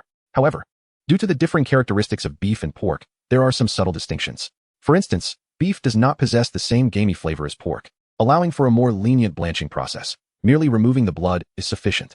The meat is placed in cold water, where it transforms from red to white, reaching approximately 70 to 80% doneness. It is crucial not to treat beef as one would pork. It must not be plunged into cold water immediately after blanching. Nor should cold water be added during the stewing process, as beef is inherently tough. Subjecting it to further temperature fluctuations could render it a lethal weapon. The meat may be pre-cut or sliced after blanching. Once the pot is heated and oil is added, shallots, ginger, garlic, and star anise are thrown in en masse. After releasing their fragrant aroma, the beef is added and seared over high heat. Once sufficiently sautéed, the secret braising sauce is introduced. This is the crux of the matter. Echoing previous instructions, the sauce must be added with warm or hot water, never cold. Following this, the lengthy stewing period ensues. Beef is tougher than pork, necessitating an extended cooking time, even for tender cuts like beef brisket. Thereafter, one must entrust the process to time, maintaining a gentle simmer, allowing the heat to coax the beef into submission, inviting the broth to permeate every cell of the meat. This process cannot be rushed. Beef must be tender, not tough. Otherwise, it is aptly named bullheaded. If the heat is applied too hastily, it will seal itself off, refusing entry to even the most persuasive of guests.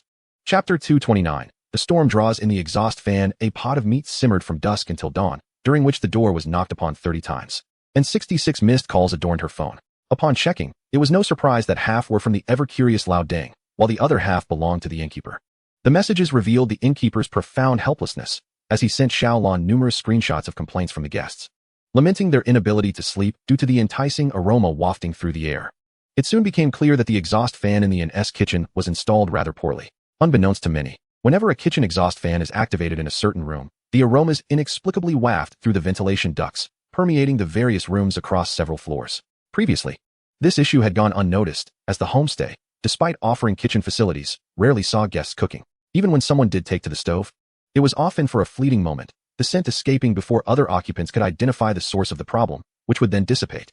However, Xiaolan's overnight culinary endeavor unearthed this concealed flaw, providing ample time for guests in other rooms to discern the origin of the issue. Consequently, numerous tenants lodged complaints with the owner, highlighting the potential fire hazards posed by the smoke and the detrimental effects of oil fumes on human health. Yet, the safety hazard was merely a concern. The most palpable danger had already manifested. The tantalizing aroma was keeping them awake. Some young couples, seeking to indulge in a romantic weekend getaway, had their daytime rendezvous set to perfection, and as the evening deepened, they were poised to take their intimacy further, only to be thwarted by an invisible barrier that suddenly emerged between them. This barrier, though unseen and intangible, was unmistakably present. It pervaded every corner. ensnaring their senses and captivating their minds. Even a kiss seemed tainted, as if they were tasting the essence of beef. In that moment, their appetites eclipsed all else. Indeed, the primal instinct for sustenance often supersedes that of desire, a notion long established by the sages of yore. As midnight approached, the prime hour for culinary indulgence, the couples fell silent. Save for one whose stomach growled incessantly. After a prolonged pause, they reluctantly donned their clothes. I think I spotted a barbecue stall on our way here. Shall we procure some beef skewers? The influx of complaints at such a late hour left the owner feeling as though the sky was caving in. The exhaust issue affected the entire building and would require thorough investigation, a resolution not easily attained in haste. The most expedient solution would be to request Xiaolon to cease his beef stew preparation for the time being. Yet, aware of the allure of the beef, and fearing it might disturb his slumber, Xiaolon had preemptively stuffed his nose. A curious fact, a blocked nose can impair one's hearing, as the nasal passages and ear canals are interconnected. Unbeknownst to him, he drifted into a deep sleep, enveloped in a sweet aroma, indifferent to the chaos outside. Upon awakening and realizing his culinary creation had caused such a stir, Xiaolon felt quite embarrassed. The owner assured him a new room, well ventilated and free from exhaust issues, would be arranged, to which he readily agreed. However, internally, Xiaolon mused that even if the exhaust fan functioned flawlessly, the resultant impact would likely remain unchanged. He certainly did not wish to cause such a ruckus each time he cooked. After all, the late hours are when human willpower wanes the most. And yet he found himself compelled to ignite the stove. Perhaps he should explore the system for any methods of refusal. As Xiaolon brushed his teeth and washed his face, he mentally perused the system's points marketplace. As he scrolled through, he finally stumbled upon a remarkable item: tempestuous inhalation exhaust fan. Clicking on the product details, he found the description read: intermittent extraction, scheduled release, fierce inhalation during extraction, and a torrent during release. Declaration: I seem to be akin to a cow, consuming grass and yielding milk. This introduction and declaration left Xiaolon somewhat perplexed. He understood the concept of ofeng, choufeng, which means to vent, but what exactly was fangfeng, fangfeng? Was this relentless outpouring sanitary? And what kind of milk was being referenced? Regrettably, time was of the essence. Xiaolon could not afford to ponder these questions further and decided to make a purchase. Heading out the door. Upon opening the door, Lao Deng, aware of Xiaolan's stall opening hours, had set an alarm to wait for him. As soon as he saw Xiaolon, he anxiously seized his hand. At last, you've opened the door. I called you numerous times, yet you did not answer. We must hurry. There were crowds gathered at your entrance last night. Let us swiftly transport the meat. Trusting his companion, Xiaolon promptly complied. The two individuals, stealthily maneuvering a massive thermal container, descended the stairs with great effort, resembling a scene of concealment. Once in the car, it was unclear whether it was psychological. But despite the thermal container residing in the trunk, Lao Deng incessantly remarked on the delightful aroma of beef. Although Lao Deng himself remained relatively calm, aware that they could only indulge once they arrived at the school, his stomach was less accommodating, audibly protesting with incessant growls. Coincidentally, Xiaolon wished to test the efficacy of the venting device, uncertain of its deodorizing capabilities. Seizing the moment while waiting at a red light, he retrieved it. The venting device resembled a palm-sized fan, featuring a small button and a larger dial. The button bore the character for cho, to draw, while the dial was inscribed with fong, to release, accompanied by a series of numbers that appeared to indicate a timer. The functionality was straightforward.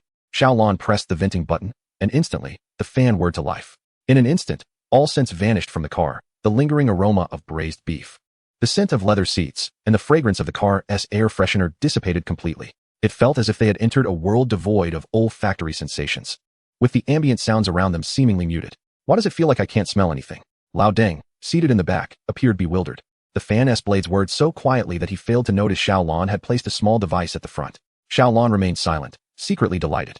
Truly, this gadget from the system was remarkable. No longer would they disturb the peace with the enticing aroma of their cooking. Upon entering the campus, the two men leisurely pushed their cart, and the air within a meter of them seemed noticeably lighter in color, as if they were accompanied by a portable air purifier. Mornings and evenings are the most polluted times due to factors such as plant respiration and temperature inversions. Thus, the morning air is not as pristine as commonly believed. Xiaolon recalled a news story about an individual who, in pursuit of fitness, had jogged in the park every morning without fail for a year, only to later develop lung cancer. Previously, he had not been particularly sensitive to such claims, but after acquiring the Baofeng Chifengji storm inhalation venting machine, the contrast between its operation and cessation was strikingly evident. Perhaps due to the venting device's efficacy in containing odors, Lao Deng did not pester him to eat immediately. When they officially set up their stall, dawn had yet to break, and the surroundings were tranquil, with only the sounds of cafeteria staff bustling about. With time to spare, Xiaolon was eager to experiment with the venting device's releasing function. Turn the knob to the indicator marked with the number 5. presumably signifying a ventilation period of 5 minutes. As I released my grip, the previously whirring exhaust fan suddenly halted, before the blades abruptly reversed their direction at double speed. Xiaolon, closest to the fan, felt as if he had been struck by a powerful gust of succulent fragrance, leaving his head buzzing for an entire minute. He envisioned himself amidst the savannas south of the Sahara, witnessing a stampede of wild buffalo, a torrent of hooves thundering across the landscape. Chapter 230. I seek steady happiness amidst the swirling yellow sands and rolling yellow smoke. The buffalo charged with an overwhelming force, splattering mud and pulverizing the yellow grass beneath their pounding feet. Caught directly in the onslaught and subjected to countless iron hooves, Xiaolon collapsed to the ground like a ragged doll, his entire being feeling as though it had been disassembled. What does it mean to experience a fragrance of lethal potency? It refers to the exhaust mode of the storm inhalation exhaust fan. This mode filters, concentrates, and purifies the aromas inhaled during operation, extracting the essence and delivering a most potent and deadly blow upon release. Xiaolon was too close, experiencing a surreal sensation as if a sword had pierced his nostrils, yet when he reached to touch his nose, he found no harm. His head remained intact. It turned out that the fragrance was merely a deceptive ploy, its true intent not to attack Xiaolon alone, but to unleash an indiscriminate assault on all present. The aroma surged forth, splitting into 6 paths, shooting in all directions. The fan blades spun rapidly, akin to war drums, launching a full-scale attack. Even a chef of high offensive and defensive prowess like Xiaolon succumbed to the overwhelming scent, leaving those unarmed and unsuspecting in dire straits. In the cafeteria, staff members engaged in cooking and cleaning froze, dropping their spatulas and cloths in unison, their expressions vacant.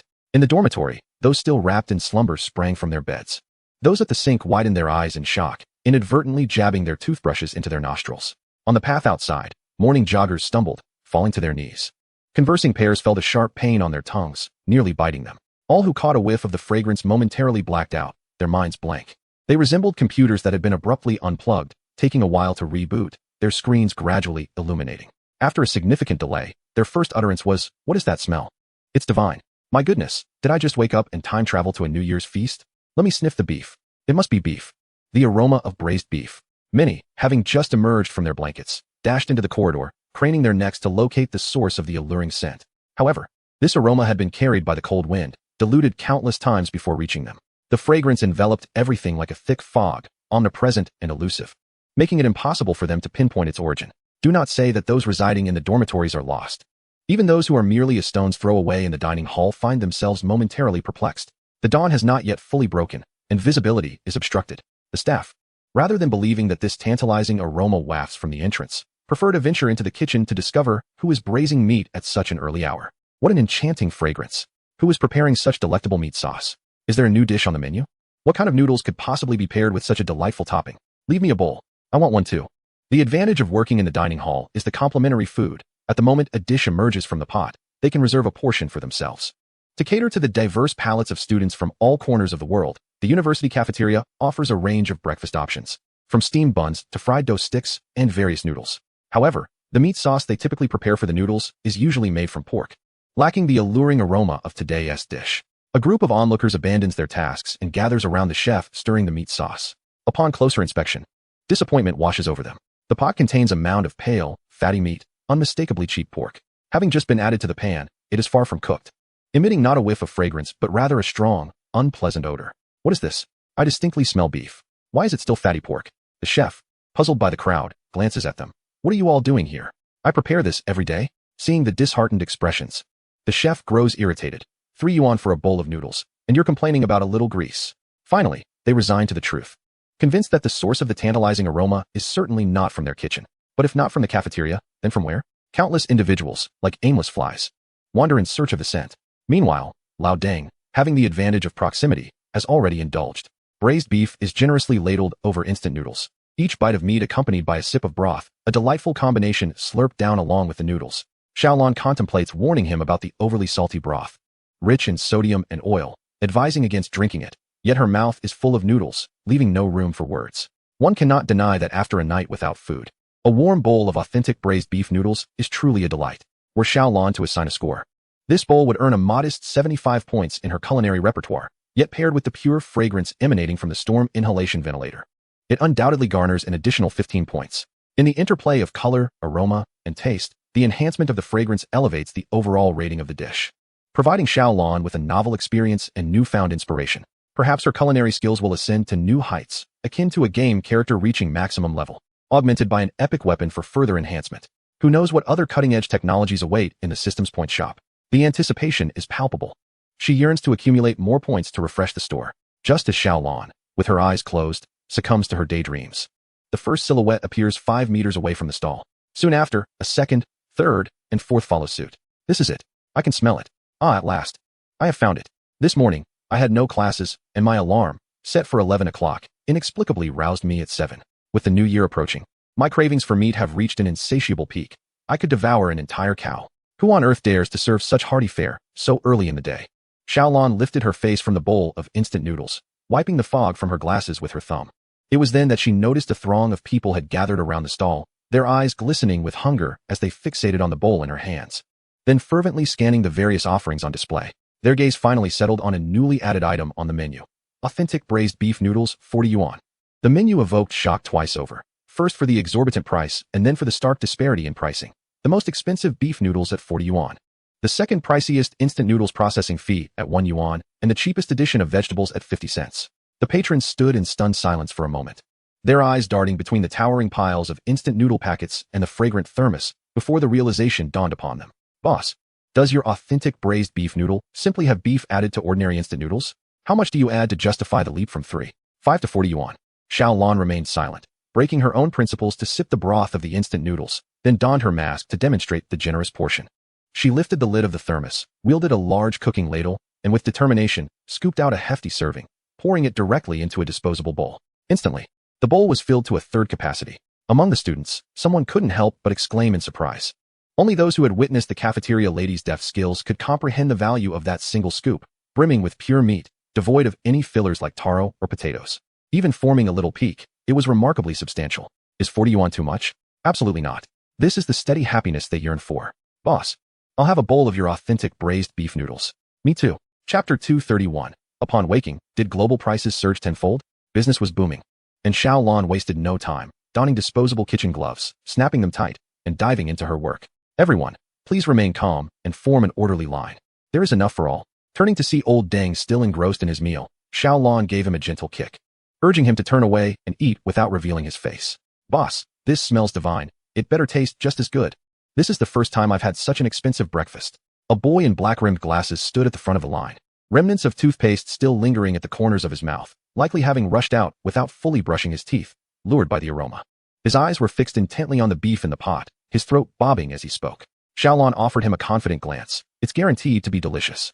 Due to the exhaust fan's overly vigorous operation, Xiaolan had turned it off. However, the gathered customers remained oblivious as she had opened the thermos. The uncovered thermos brimmed with braised beef, a cloud of creamy vapor escaping from its mouth, and the rich, ruby-red broth exuded a fragrance that rivaled the fan's earlier efforts.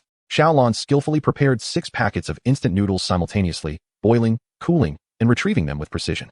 On the left, he added vegetables, while on the right, eggs were cooked, every step meticulously timed, executed with an air of calm efficiency. The 6 packets before him were not a testament to his limits, but rather to the constraints of his cookware. In the blink of an eye, 6 bowls of freshly cooked noodles were arranged in a row, their lids cast aside like recruits awaiting inspection by a commanding officer. Xiaolan poured the savory broth over them, then ladled rich braised beef atop the noodles, as if bestowing ranks upon the new soldiers. The tender chunks of beef quivered precariously atop each bowl, the robust sauce slowly trickling through the crevices of the noodles, creating an illusion of tranquility on the surface, while beneath, a tempest brewed. From that moment, it transformed from an ordinary bowl of instant noodles into something extraordinary, a culinary metamorphosis that elevated its essence. The entire factory would swell with pride at the emergence of this authentic braised beef instant noodle. Who could dare claim that instant noodles lack potential, that they cannot withstand scrutiny or ascend to the heights of culinary refinement? Just look, will they be packed away or savored here? Here indeed. The leader, a young man adorned with black-rimmed glasses, accepted a bowl, neglecting to take disposable chopsticks, and eagerly bent down to savor a piece of beef. In an instant, his eyes widened, his chewing transformed into a fervent sucking, as if missing a moment of this exquisite flavor would be a grave injustice.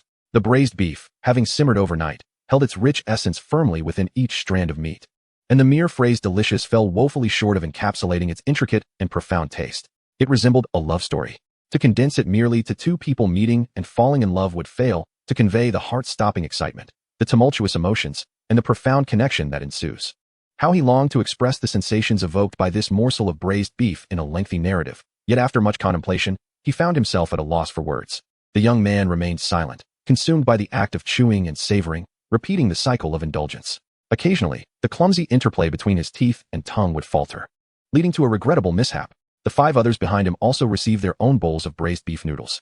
Among them was a young man dressed scantily in pajamas, his bare feet clad only in cotton slippers, having come with the intention of packing his meal to enjoy in the dormitory. However, faced with such culinary temptation, there was no way to endure the journey back. He dove directly into the cafeteria feast. Was it cold? Indeed. In the morning, the cafeteria lacked sufficient patrons to provide warmth, leaving it chilly and uninviting. As soon as he settled onto the bench, it felt as though he had been struck by a freezing spell, a chill creeping from his core up to his mouth, causing his teeth to chatter uncontrollably. But it mattered little, for the braised beef in his bowl formed delicate peaks, and although the packaging of his chopsticks remained intact, it did not deter him from lowering his head to take a bite. The moment the warm beef entered his mouth, adrenaline surged through him, as if his body had activated a state of invincibility, rendering all chilling spells ineffective. From head to toe, even his frozen toes within his shoes unfurled in bliss. A look of near ecstasy spread across his face, as though he were savoring the most exquisite delicacy the world had to offer. As he regained his composure, he couldn't help but exclaim repeatedly, "This beef is truly extraordinary." Tender yet chewy, he marveled at how such perfection could exist. If the cow were still alive and could comprehend his words, it would surely give a thumbs up and bask in his praise. "You met your end splendidly." The terms tender and chewy seem inherently contradictory, yet this braised beef harmoniously reconciles the two. He found it hard to fathom how the chef achieved such a feat, attributing it solely to the superior quality of the meat, as if the cow were destined from birth to provide such culinary delight. Melting in the mouth, the meat was succulent, the broth rich yet not overwhelming, the aroma wafting delightfully to the senses. Truly, this cow met its fate with purpose. His voice was not loud, yet those dining with him at the beef noodle stall heard his remarks. They were among the first to indulge, and rather than deeming his reaction exaggerated, they felt he was merely voicing their collective thoughts. In truth, he felt he had understated the experience. Had he been more vocal, his enthusiasm would have been even more fervent, but his mouth was preoccupied with savoring the noodles, leaving little room for words. As Xiaolan's exceptional speed drew in more diners, the enticing fragrance of the noodles enveloped the cafeteria, while the sounds of chewing and slurping grew increasingly pronounced. The noise reached the ears of students still queuing outside, igniting a restless yearning akin to a cat's scratch. Those who initially deemed the beef too pricey and had no intention of adding it found themselves hurriedly exclaiming, "Add a portion of beef." The moon was still on duty, while the sun quietly assumed its role. Observing the moon in deep slumber, it chose not to disturb its rest. Instead, it silently drew back the curtain of night, allowing a beam of dawn to seep through. Should anyone glance upward at that moment, they would witness the rare sight of the sun and moon sharing the sky, their silhouettes distinct and worthy of capturing for social media. Alas, the spotlight of the day belonged to another. Students who rise early for winter runs are in for a treat. The 6th cafeteria's noodle vendor has unveiled a new offering, authentic braised beef noodles. A bowl for 40, with more meat than noodles, allowing you to effortlessly reclaim those lost calories.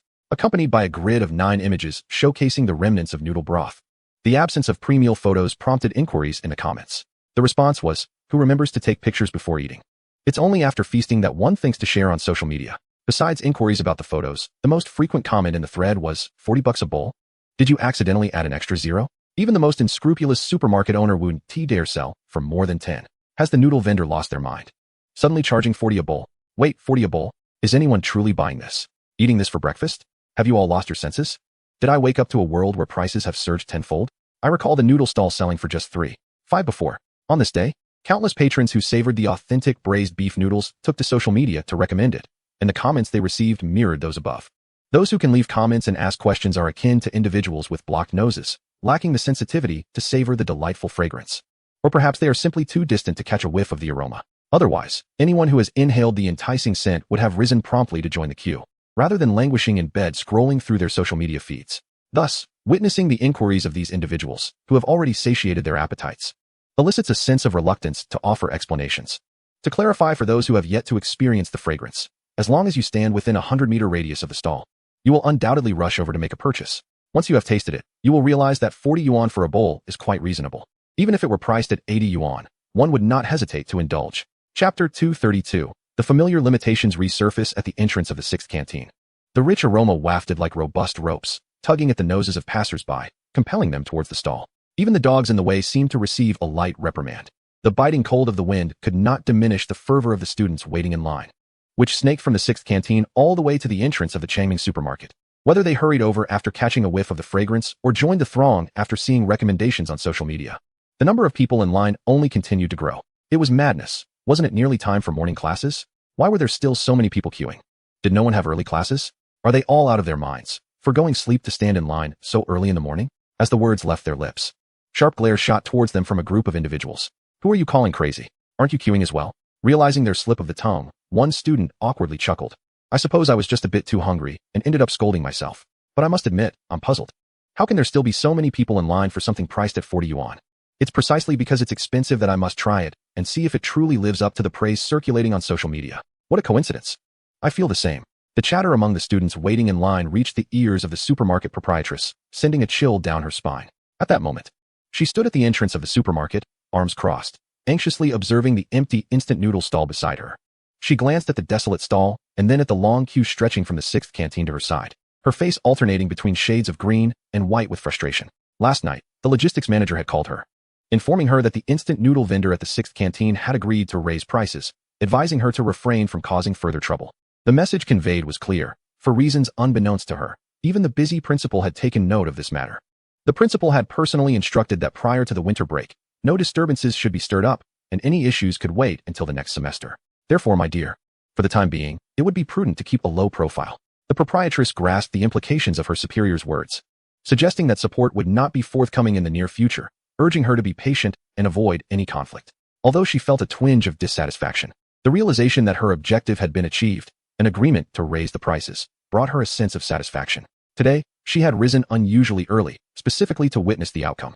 Without the advantage of low prices, what could that vendor at the 6th canteen possibly contest with her? She arrived with a heart full of joy, only to find a throng of students gathered at the entrance of the supermarket, leading her to mistakenly believe that her instant noodle stall had finally attracted a bustling crowd. However, as she drew closer, she discovered that not a single transaction had been made that day. These students were merely queuing from the 6th cafeteria. The proprietress, infuriated, felt as though she could ascend to enlightenment and then descend again, seeking any excuse to unleash her ire. The instant noodle stall was managed by a diligent female student who was meticulously tidying up the pots and pans, moving with great care lest she provoke the wrath of the proprietress. Yet, with poor business weighing heavily on her mind, the proprietress found fault even in the absence of mistakes. What is this? Why are you dawdling? You've had this stall for so long, and still haven't set it up properly. Is my monthly payment of 500 merely a gift? Are you just pocketing the salary without any effort? The part-time student hastened her movements, yet this only earned her another tirade from the proprietress. Enough of this futile busyness. There are no customers now, so why pretend to be diligent? Can't you see the dirt on the floor? Don't you have the sense to sweep it? The part-time student opened her mouth as if to protest, wanting to point out that she was only instructed to run the stall, not to clean the floor. But money is a powerful motivator, and lacking the courage to speak out, she merely turned to fetch a broom. After a few gentle sweeps, the proprietress burst forth, snatching the broom with her spidery fingers, her long nails scratching the student in the process. Haven't you eaten? Sweeping so lightly will accomplish nothing. Don't you know to put in some effort? Watch how I do it. Sweep like this. The proprietress flailed the broom across the floor in a fit of rage, sending a flurry of snow-like debris and mud flying towards the queue of students. Hey, watch out. There are people here. Why are you sweeping this way? The students, startled, jumped back, hastily avoiding the mud that was flung their way, causing a gap to form in the line. Observing the disarray, the proprietress raised an eyebrow, a hint of satisfaction crossing her face. Indeed, her earlier reprimands of the part-time student had been veiled criticisms aimed at those customers who were neglecting her business. Ignoring the student's protests, she triumphantly tossed the broom back to the part-time student, raising her voice. Did you see that? This is how you sweep. This is how you keep it clean. Under the proprietress's piercing gaze, the part-time student was compelled to sweep with greater vigor, deliberately flinging muddy water into the air at the proprietress's prompting. Even the most naive of students could discern the implication of being shooed away. If they were deemed an eyesore, if they were to be swept out the door, so be it. They maintained their composure, refraining from yelling, merely redirecting their line to curve around near the supermarket entrance. The people behind them synchronized perfectly, one after another following suit, transforming the queue from an L shape into a V shape. At last, the proprietress got what she desired. The customers no longer queued at her entrance, and the supermarket was laid bare, stripped of its facade of bustling activity, revealing its stark emptiness. The proprietress cast a glance at her neglected instant noodle stall, which was piled high with packets of noodles, and then at the part-time employee who had been paid for half a month yet remained idle. Turning her attention to the queue that extended several hundred meters, she realized this was a significant loss. Hadn't the instant noodle stall in the 6th cafeteria also raised its prices? She overheard students discussing that it had surged to 40 yuan a bowl, leading to an astonishing quadrupling of business. This was unacceptable. despite the logistics manager advising her to refrain from stirring trouble. She was determined to uncover the underlying reason for this phenomenon. Enough of the sweeping, she said in a lowered voice, summoning the part-time girl who was busy tidying up. The girl looked on, puzzled and anxious, as the proprietress commanded, "You, go to the instant noodle stall in the 6th cafeteria and investigate the situation. Why is their business booming today? Now, what about our stall?" The girl's gaze inadvertently drifted towards their own instant noodle stand at the supermarket entrance. Being a straightforward individual, she had applied for the part-time position with a singular focus on selling noodles. However, the proprietress, not one to be trifled with, glared at her as if to convey her impatience and snapped, "Stop dawdling. Hurry up. Run there." The girl, startled, nodded and dashed off. After a considerable time, she returned, her face glowing with excitement and enthusiasm, swallowing hard as she reported, "Boss, their braised beef noodles really contain chunks of braised beef. And they sell for 40 yuan a bowl. Many people are clamoring to buy them."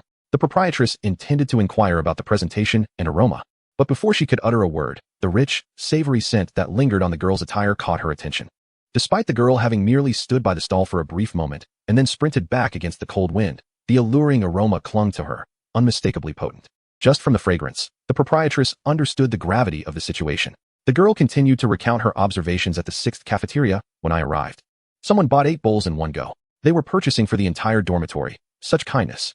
The proprietress was oblivious to the girl's final gulp of air, as her mind was consumed with thoughts of, 1 bowl costs 50, 8 bowls amount to 400 yuan. These students often complained that her supermarket items were overpriced by 2 or 3 yuan, yet they were willing to spend 400 in a single purchase. Clearly, her price hike had been too conservative. "Are there many who buy several bowls at once?" she inquired. "Indeed, due to the long wait. If someone in the front knows the vendor, they will often ask them to buy on their behalf. Those at the back have voiced their discontent, and arguments have erupted. However, when I was about to leave, the vendor announced a purchase limit, 2 bowls per person." A chuckle escaped from the proprietress, a sound squeezed from her clenched teeth. With the crowd size and the imposed limit, supply would still fall short of demand. Jealousy gnawed at her as she realized that the vendor's price increase was not a concession, but a strategic offensive. She would need to confront this challenge head-on. So what if the school administration could not openly support her? Having operated her supermarket for years, she was well versed in the ruthless tactics of business warfare. "You may return to your duties at the stall now." The proprietress uttered a terse remark before turning to leave. Yet, her departure was merely a guise as she blended into the throngs of people queuing ahead. This time, she exercised caution, refraining from directly approaching Xiaolan's instant noodle stall. Instead, she took cover in a vehicle parked at a vantage point where the stall could be observed. Despite the considerable distance, a mere crack in the car window allowed the rich aroma of braised beef to permeate the air, rendering space and distance irrelevant. The scent, as if wielding a spell to diminish the dimensions, disregarded the barrier of glass, striking her with a relentless force akin to bricks against her forehead. Overwhelmed by a haze of longing and irritation, she ground her silver teeth in frustration, unable to swallow the bitterness welling within her. Ultimately, she retrieved her phone to report the matter. "Hello, 110? I wish to file a complaint. At the 6th canteen of the school, someone is selling braised beef noodles, and many students are exhibiting addictive reactions. I suspect there are addictive substances involved. Please address this matter promptly." After hanging up, the proprietress rolled up her window, reveling in the anticipation of the police's arrival. Even if the informant remained anonymous, the police would undoubtedly attend to the issue, particularly given its implications for student health. Ensuring a swift response. Should the police find fault with the braised beef, it would be a boon. If not, she had an array of avenues to pursue: fire safety, commerce, food supervision, 12,315, each capable of conducting investigations, ensuring that her rival would face relentless scrutiny. Why not simply raise your prices without all this fuss? You brought this upon yourself. She was resolute in her determination to seize this noodle business. With an abundance of near-expiring instant noodles in her supermarket, failure to sell them before the holiday would result in wastage upon their return after winter break. Chapter 233. What difference does it make to don the imperial yellow robe? This incident marked the most embarrassing police response ever recorded at the higher education branch of the Longming City Public Security Bureau. It was hard to envision the officers, upon encountering Xiaolan's perplexed gaze, drenched in sweat beneath their uniforms.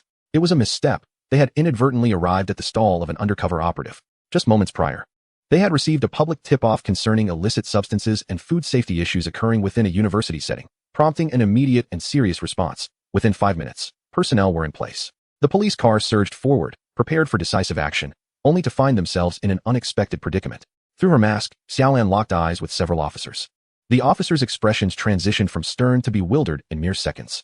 The lead officer swallowed hard, awkwardly adjusting the body camera on his shoulder, momentarily at a loss as to whether to cover the lens or conceal his face.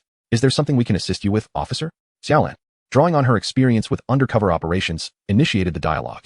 The officers regained their composure, cleared their throats, and adjusted their slightly askew hats. They promptly adopted a professional demeanor and clarified their purpose. We received a report from the public alleging that the food you are selling may contain addictive illegal substances. We are here to investigate. There seems to be some misunderstanding. Do you have anything to explain? When discussing the misunderstandings, the officer deliberately raised his voice to ensure that more students could hear. The moment they stepped out of the car in their uniforms, they attracted a plethora of whispers from the students.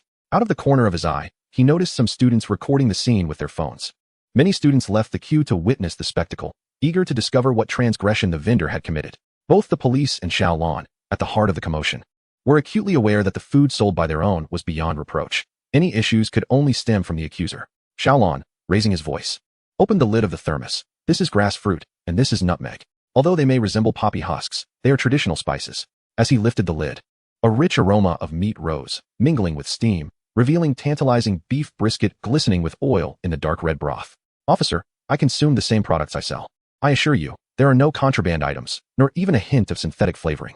He scooped out the round, brownish, suspicious substances with a spatula, presenting them to the police and the gathering students. He nudged Lao Deng with his foot, gesturing for him to take a piece of beef. Lao Deng, ever cooperative, pulled down half of his mask, opened his mouth, and accepted Xiaolan's offering, thereby personally testing the dish. With so many eyes upon him, he exaggeratedly chewed, contorting his features beneath the mask, smacking his lips, and giving a thumbs up. The murmurs from the onlookers finally began to diminish. Surely, a son would not poison his father. If this elderly man dared to partake, it was likely safe. The officers nodded seriously, pulling out several transparent evidence bags. All right, we understand now. It seems this was a misunderstanding. It is commendable that the public is vigilant. We must account for this, so could we take a few samples for testing? Absolutely. No problem. After packaging a few small bags of samples, Xiaolon swiftly prepared 6 bowls of beef noodles, offering them to the officers present. On such a cold day, you've worked hard, do try some. The nearest officer quickly waved his hands, initially intending to refuse, but Xiaolon deftly hung 5 packaged bags on his fingers. The impending rejection transformed into a question as the enticing aroma wafted into his nostrils. How much? An adjacent officer shot him a disapproving glance. The price list was clear before them. 40 yuan per bowl, certainly not within their modest salaries. Just as he was about to step forward to voice his thoughts, Xiaolon handed him the 6th package. This one is for you. The other officer's hands can't hold it all. The warm braised beef noodles felt soothing in his hands, the heat radiating swiftly from his palms to his neck and ears, flowing down to his heart. The officer scratched his head, then rubbed the back of his neck, ultimately resignedly retrieving his phone from his pocket. I'll pay. As the patrol car departed, the sound of the engine was accompanied by a loud voice announcing, Wealth Treasure has received 240 yuan. The supermarket owner, just lowering her window, was met with the merciless electronic chime of payment. Like an icicle piercing through her eardrum, it struck her brain, pinning her entire head to the seat. Moments ago, she had been unable to overhear the conversation between the police and Xiaolon through the glass. Merely astonished that the officers prepared to leave with such nonchalance after asking only a couple of questions, a behavior that seemed oddly absurd. Suddenly filled with suspicion, she leaned forward to discern the situation, only to be met with the sight of the officers departing, each carrying a bag. Then came the delayed sound of a transaction being completed. The proprietress clutched her chest, a wave of intense dizziness surged to her forehead, and a mouthful of blood lodged in her throat, unable to be coughed out or swallowed down. She had come to confront them. How had it turned into a scenario where she was inadvertently delivering business to her competitor? As she watched the patrol car drive away, she noticed that not a single student in line had left, and indeed, more had joined the queue. The blood in her throat surged to her head, inciting her to transform into a furious Wolverine. She flung open the car door and charged towards the line of students. Why are you still queuing? Are you still eating? Don't you see the police are here to shut down the vendor? Her voice rang high-pitched and jarring, echoing across the empty campus, as if the ground itself trembled beneath her wrath. Aren't you afraid that the vendor's goods might be problematic? Eating, even with the police present. You still think of food. You'll only realize the danger when it's too late. As she walked and shouted, she did not dare approach the stall directly, but instead vented her frustration towards the students at the back of the line. A group of university students stared at the proprietress in confusion, unable to comprehend the source of her anger and agitation. Some students responded politely, we saw the police. But weren't they here to buy beef noodles? Another student nodded in agreement. Yes, they bought a bowl each and left. Upon hearing this, the proprietress was further incensed, her fury almost causing her to burst. She felt as if she could shoot her eyes out to pierce the students' skulls. Yet, the students remained oblivious to her murderous intent, casually conversing with those beside them. How enviable. The police don't have to wait in line. They can just go straight to the front. I've waited so long to get here, and there are still so many in front of me. Maybe they're regular customers and have the vendor's contact to pre-order. Even if they didn't pre-order, it's reasonable for them to eat first. They have work to do. That makes sense. So, does the instant noodle stall support pre-orders? Who is the vendor's WeChat? Does he have a customer group? Great idea. Let us ask the vendor later if he has a customer group. If not, we can help him create one. If we can communicate in the group, we'll know when it's less crowded and one tea have to queue like today. The proprietress, already on edge, nearly stumbled upon hearing their chatter. What is going on?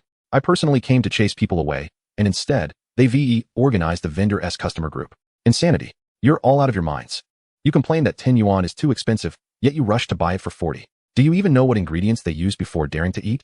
You'll all end up dead. She continued her tirade through the line, resembling an angry hen flapping her wings and clucking in a frenzy. It can only be said that the quality of contemporary university students still leaves much to be desired. Along the way, there were few who dared to retort or engage in a verbal clash with her. Most were left bewildered, taking a considerable amount of time to realize, she was addressing me. Although the students possess scant experience in face-to-face confrontations, their virtual altercations are plentiful. A lack of verbal dexterity is inconsequential. As long as their fingers are adept at typing, they promptly retrieve their phones to record videos, which were subsequently disseminated across various class groups and social media as a form of retaliation. Gradually, as a large pot of braised beef noodles was sold out, the number of customers in front of the stall dwindled, granting Xiaolon a moment to breathe. He pulled out his phone from his pocket to check his WeChat messages, only to discover an unexpected group chat had appeared. The group was titled Braised Beef Noodles Customer Exchange Group 1. The chat was lively, with the latest speakers continuously changing, while the red number in the top left corner stubbornly remained fixed at 99, unable to increase. For a few moments, Xiaolon questioned whether he had been so busy that he had lost track of time. How could he not recall creating this group? Upon entering, he was taken aback. Lo and behold, the group had grown to 489 members, nearly reaching its limit. No wonder it was labeled as Group 1. Surely there must be a Group 2? In his confusion, he timidly typed a message. When was this group created? I have no recollection of it. As soon as the message was sent, the group erupted in excitement, with responses flooding in. The stall owner is here. Welcome stall owner. Amidst the cacophony of welcome and cheers, Xiaolon finally discerned the answer he sought. Someone tagged him and replied, Stall owner, your beef noodles are exquisite, though the queue is quite arduous. Please inform us in the group whenever you restock. By the way, Group 1 is about to be full. Will you create Group 2? If not, I can assist you. I've created it, and I've also established Groups 3 and 4. I have transferred ownership to you. In light of my enthusiasm, may I be an administrator? As Xiaolon perused the incessant stream of messages, he felt a wave of dizziness wash over him. He vaguely recalled, amidst the busyness, a student asking for his WeChat. He had forgotten whether he had provided it, but the outcome was now all too clear. How could it be that he, in an effort to maintain anonymity, had seemingly abandoned the creation of a customer group, only to have someone else establish it on his behalf? And how is it possible for ownership to be transferred without his consent? Was this not akin to donning a yellow robe without ceremony? What was he to do next? Relinquish his authority? Chapter 234. Do not allow bad currency to drive out good. Unite. In the blink of an eye, Braised Beef Noodles Customer Exchange Group 2 had welcomed dozens more members. With a mere blink, it quickly surpassed 100. Truly, these university students have an abundance of time to engage with their phones, and their surfing speed is remarkable. In less than half a day, Xiaolan's braised beef noodles had gained widespread acclaim. Before long, an unidentified individual shared a video in the group. Upon opening it, a fierce woman could be seen vociferously berating students. Before Xiaolon could ponder the identity of the woman, the person who posted the video provided a commentary. Beware of the owner of Changming Supermarket. Not only does she raise prices at will, but she also just insulted students queuing to purchase braised beef noodles. I cannot fathom her madness. You will understand the extent of her vitriol upon watching the video. Her lack of civility is evident.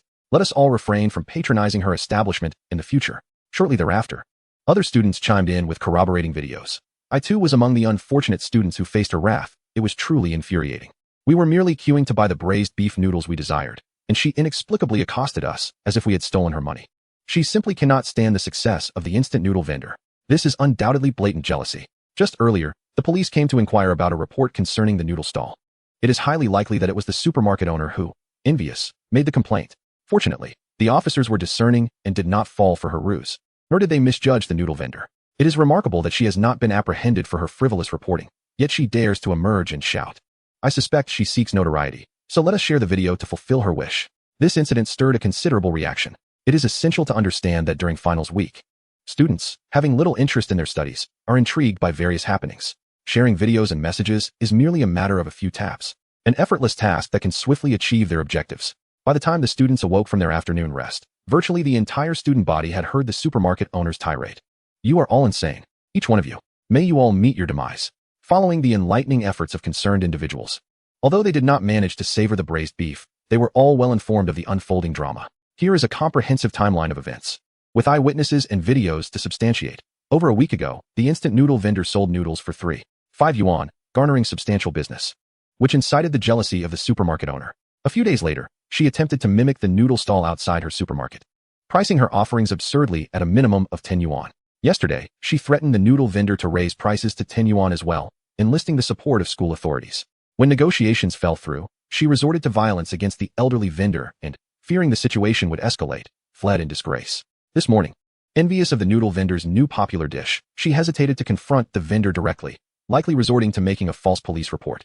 Subsequently, when the police arrived and found no issues, they departed, yet the owner, having lost her composure, unleashed a torrent of insults and curses upon the students in line.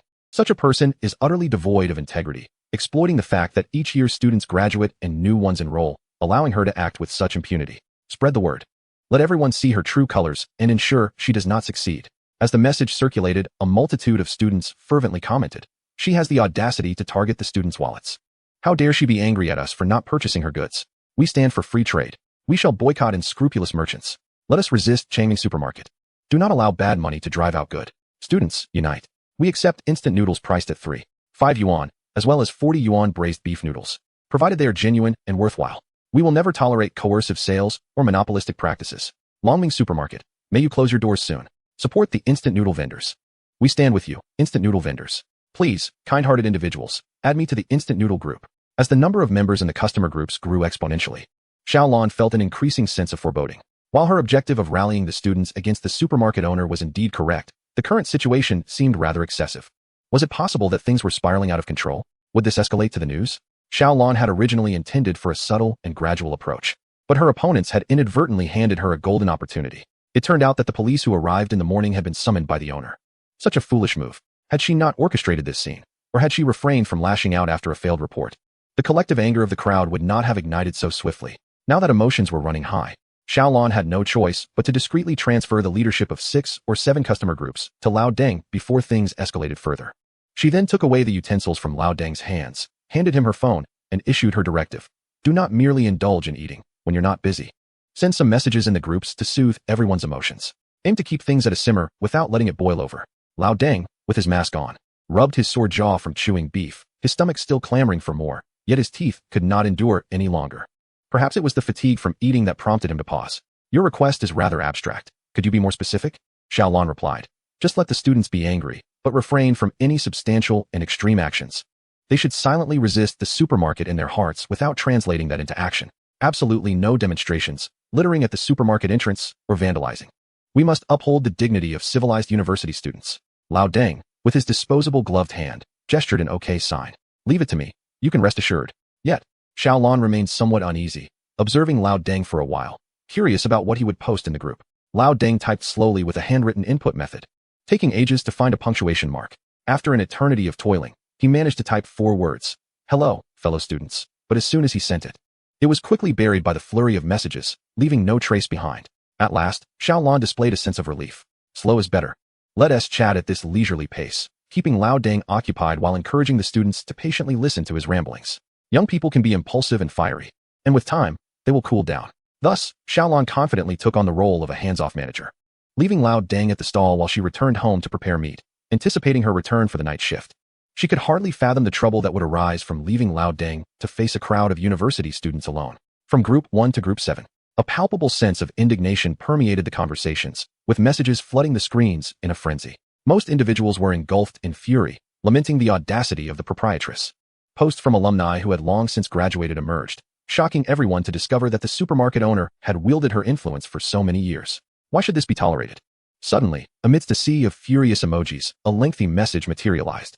Like a solitary white cloud drifting through a tempest, it captured everyone's breath in anticipation. Dear children, it feels as though I am conversing with you. Witnessing your distress over the injustices faced, I am reminded of my days tilling the soil, gazing at seedlings battered by torrential rain, clutching my hoe and unable to sleep through the night. In my youth, brimming with fervor, I yearned to tear apart the oppressive clouds and sever the haughty lightning, longing for the deluge to cease. Yet, as time passed, I learned that seedlings must grow steadily, with roots firmly entrenched, to withstand the storms and flourish amidst the vast expanse. Young souls, do not channel your passionate fervor against insurmountable walls. There are grander mountains awaiting your conquest. You are all golden phoenixes, Though your feathers may gather dust, your ascent will require effort. Cherish your plumage, contemplate your future, and refrain from impulsive, irrational acts. Prioritize nourishment and education, treasure your time, and take care of your well-being. The lights in the dining hall and library will remain aglow for you well into the night. Should hunger strike, come to me for a bowl of instant noodles. If thirst arises, I offer free hot soup. No one can drive me away, and the price of instant noodles shall remain unchanged. My rice fields have borne heavy grains, and no gust of wind or downpour can bend me. I shall sway, but never break. Let us encourage one another. Unbeknownst to many, this heartfelt and poignant message profoundly impacted a cohort of university students, long dulled by the superficiality of internet slang. Having lingered too long in the realm of jest, they had forgotten the power of earnest prose. Each word resonated with sincerity, holding their hearts. They realized that such simple yet impactful words were penned by an elderly man who had faced adversity. There were no laments, no complaints. He merely urged them to nourish themselves and focus on their studies, and this thought nearly shattered their hearts. The instant noodle vendor, the one who faced hardship, was genuinely concerned for their welfare. If the students had previously expressed their outrage as a mere act of defiance, now their anger began to be enveloped in warmth, gradually thickening like a cocoon. Their fury solidified into a tangible force, taking shape in the likeness of the instant noodle vendor. With shared glances of understanding, they recognized the vendor as someone worth protecting. The proprietress has the backing of the school leadership, while the noodle vendor has only his son. He lacks wealth and connections, making him vulnerable. We must assist him. The proprietress has already made 2 attempts. She will not relent until the noodle vendor is gone. We cannot stand idly by. Indeed, the noodle vendor cares for us. We cannot allow him to be mistreated. Perhaps we should collectively petition the principal. Surely, he can reign in the school leadership. No, we cannot. Have you ever heard of the phrase officials protecting one another? The principal undoubtedly sides with the school leadership. Why not escalate the situation and take it online, creating a ruckus? It was initially just a casual chat within the group, expressing a desire to confront the supermarket owner. But now everyone has settled down to seriously consider how to take action. If Xiaolon were present, she would certainly use her formidable fists to demand answers from old Deng. What exactly do you intend to achieve with your flowery language? Who are you trying to incite?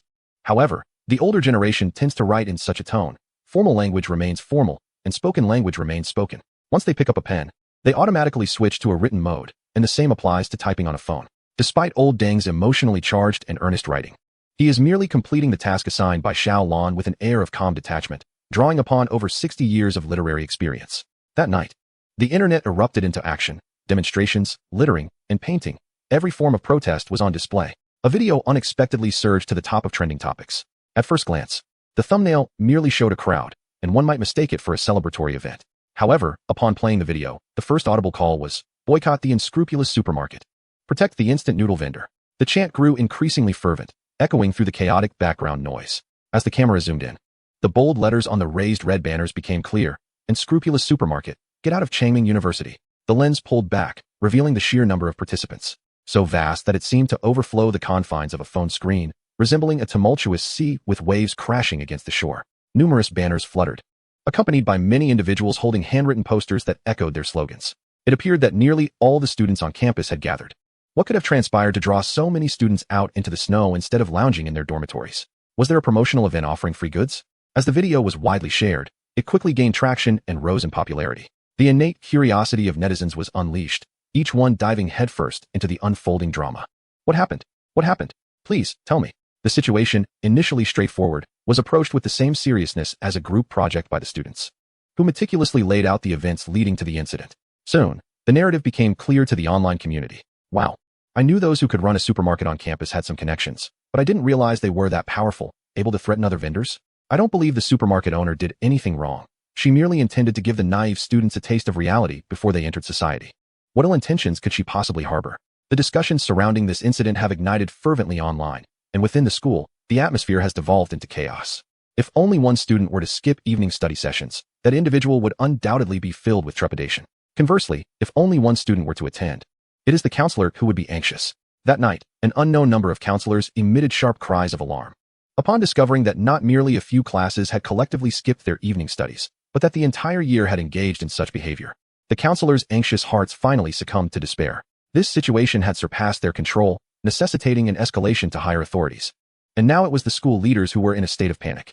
Before long, the trending topic videos were updated once again. The latest development showcased a group of school leaders, wielding loudspeakers and adorned with the insignias, earnestly beseeching the gathered students. "Dear students, please return. Should you have any concerns, You may confide in your counselors or send messages to the campus mailbox. We assure you that we will address them promptly. Please, return to your studies. The final exams are approaching. The tone of the school leader's pleas was so desperate that one could almost hear them imploring the students as if they were cherished deities. Outside, the cold wind howled fiercely, and under such circumstances, phone batteries drained rapidly. What of the students themselves? Everyone tacitly shifted to power-saving mode, determined to endure until their devices succumbed to shutdown. Despite the leader's apparent disarray and their seeming vulnerability, they had not displayed such humility when they previously disregarded student grievances during the day. The escalation of events had a discernible trajectory from midday onwards. Numerous students had left messages through various feedback channels, urging the administration to confront the situation, yet their pleas fell on deaf ears. The students' written words were overlooked, their messages sinking without a trace. Faced with this indifference, they resolved to voice their concerns aloud, confident that the administration could no longer pretend to be oblivious. When Xiaolan arrived to switch shifts that evening, she fortuitously witnessed the leaders addressing the crowd, their sparse hair fluttering alongside the falling snowflakes. It was an unseasonably cold day for an outdoor assembly. Did they not fear losing their hair to the wind? Pushing a cart laden with red-braised beef noodles, Xiaolan muttered to herself, donning her hood and instinctively hunching her shoulders against the chill. As she walked, a gust of wind lifted a banner, which fortuitously landed upon her. Grasping it, she read aloud, word by word, "Protect the noodle stall owner." Upon completion, she sensed something amiss and read it again from left to right. Protect the instant noodle stall owner? With each repetition, the perplexity on Xiaolan's face deepened. She could not fathom how she had become the subject of protection. Suddenly, a chilling realization struck her, and an ominous premonition surged through her mind. This is unacceptable. I must inquire about the commendable deeds of old Deng immediately. Gripping the handles of the small cart, he commenced a sprint of 100 meters. A thunderous clamor erupted as Xiaolan made a dazzling entrance. From a distance, a gathering of individuals encircled a noodle stall, and upon closer inspection, they were all university students, both male and female, brimming with youthful exuberance. Initially, one might presume they were purchasing instant noodles, but it became evident that they were merely engaging in conversation with old Deng. Rather than mere dialogue, it resembled adulation. Old Deng would utter a word or two, and the throng would erupt in praise and applause, akin to pacifying a child. Not content with mere chatter, the students had also brought an array of snacks and beverages to offer. Xiaolan glanced over and noticed an assortment of sunflower seeds, peanuts, chicken feet, potato chips, chocolates, milk, and even the luxurious Juanshan milk laid out before old Deng. Could it be that they felt a pang of sympathy for old Deng, thinking him solitary and forlorn, and thus sought to offer comfort? No wonder old Deng had been so engrossed in his stall for so long without urging Xiaolan to take over. It appeared he was enjoying a rather prosperous time. As Xiaolan approached, he overheard a girl exclaiming with excitement, "Good news! The topic has climbed to third place on the trending list.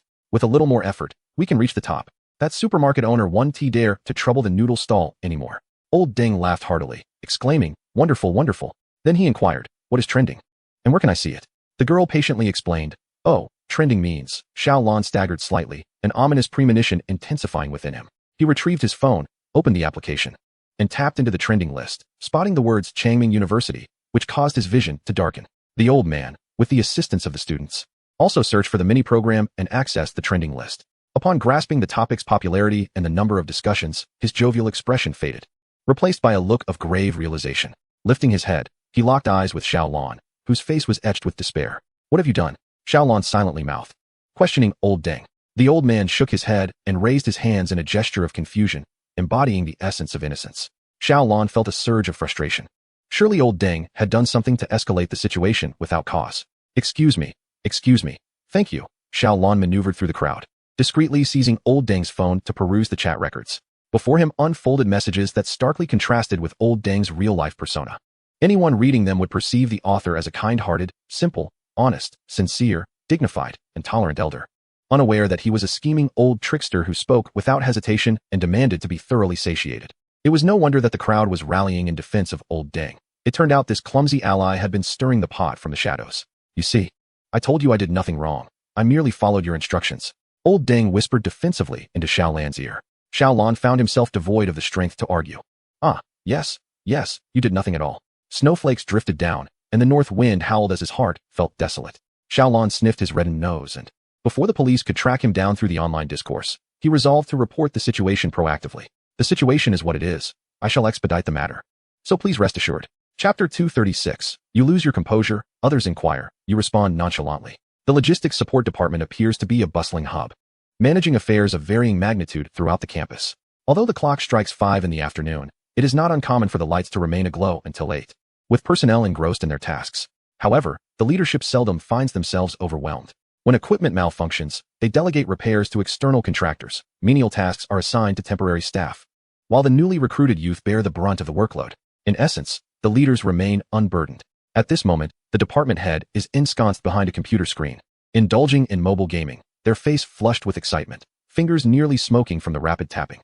Occasionally, bursts of expletives escape from their yellowing teeth, followed by a deep inhale of their electronic cigarette, releasing plumes of vapor through their nostrils. Who, pray tell, is so fond of overtime that they shun returning home? It is those who do not labor during working hours. A few more rounds of gaming, and they would be free to return home, where the children's homework would be completed, household chores tidied, and a soothing bath would precede a restful slumber. Perhaps they would even hear their spouse express gratitude for a day's hard work. Alas, the logistics leader's plans are about to be disrupted. The shrill ring of the office landline pierces the air. Upon answering, the principal's furious greeting is unmistakable. Didn't I instruct you to keep an eye on that supermarket proprietress? I expected no further disturbances before the end of the semester. What on earth have you been doing? The department head's mind momentarily blanks, yet their slick tongue responds swiftly.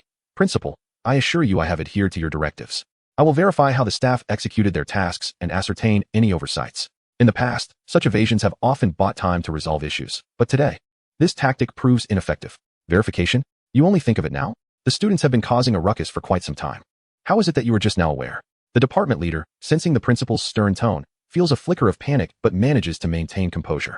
After all, it is merely students. Surely, handling them should not be too arduous. Principal, I acknowledge my oversight. I shall address this immediately. The pressing concern is to quell the unrest. Warnings, disciplinary actions, reprimands, probationary measures, threats of withholding scholarships and accolades. First, frighten the students back into submission. Upon hearing this, the principal realizes that the department head is prioritizing the supermarket's interests, completely oblivious to the extent of the turmoil, and their voice trembles with indignation. Threats?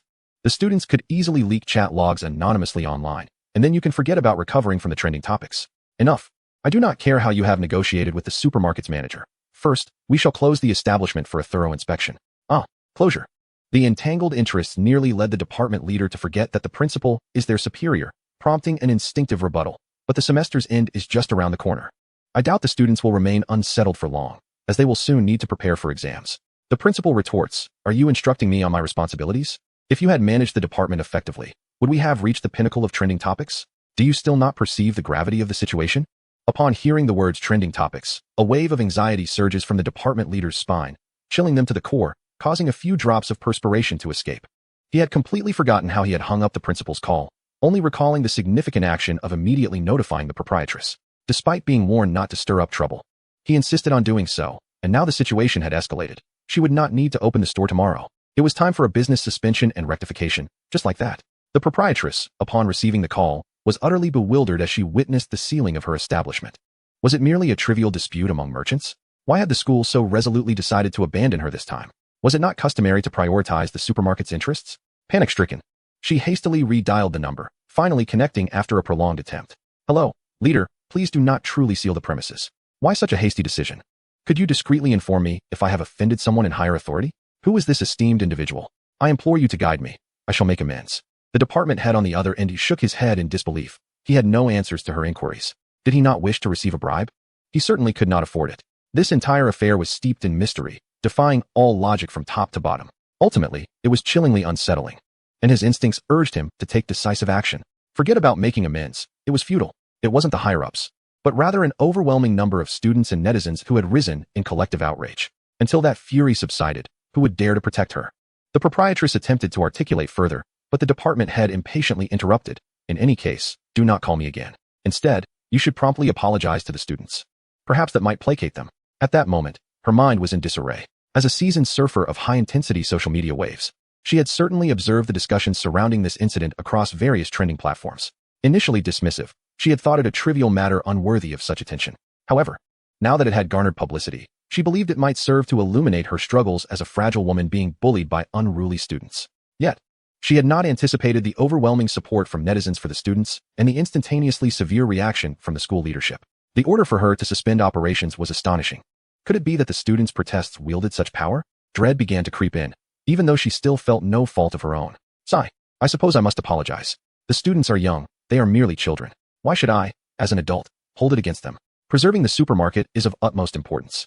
The proprietress gazed skyward, lifting her camera to the highest beauty filter setting, resting her face on one hand, allowing the focus to shift to the glistening tear at the corner of her eye. With a flurry of clicks, she captured multiple identical images. After a prolonged selection process, during which the tear had dried, she finally chose a selfie to share in the student group chat, accompanied by the message, "I am the proprietress of Changming Supermarket." Regarding the false statements circulating on trending topics, I am deeply saddened and have cried alone at home for quite some time. I feel it is necessary to respond. Dear students, you are educated, cultured, and polite children. Do not be swayed by the provocations of those with merely a middle school education.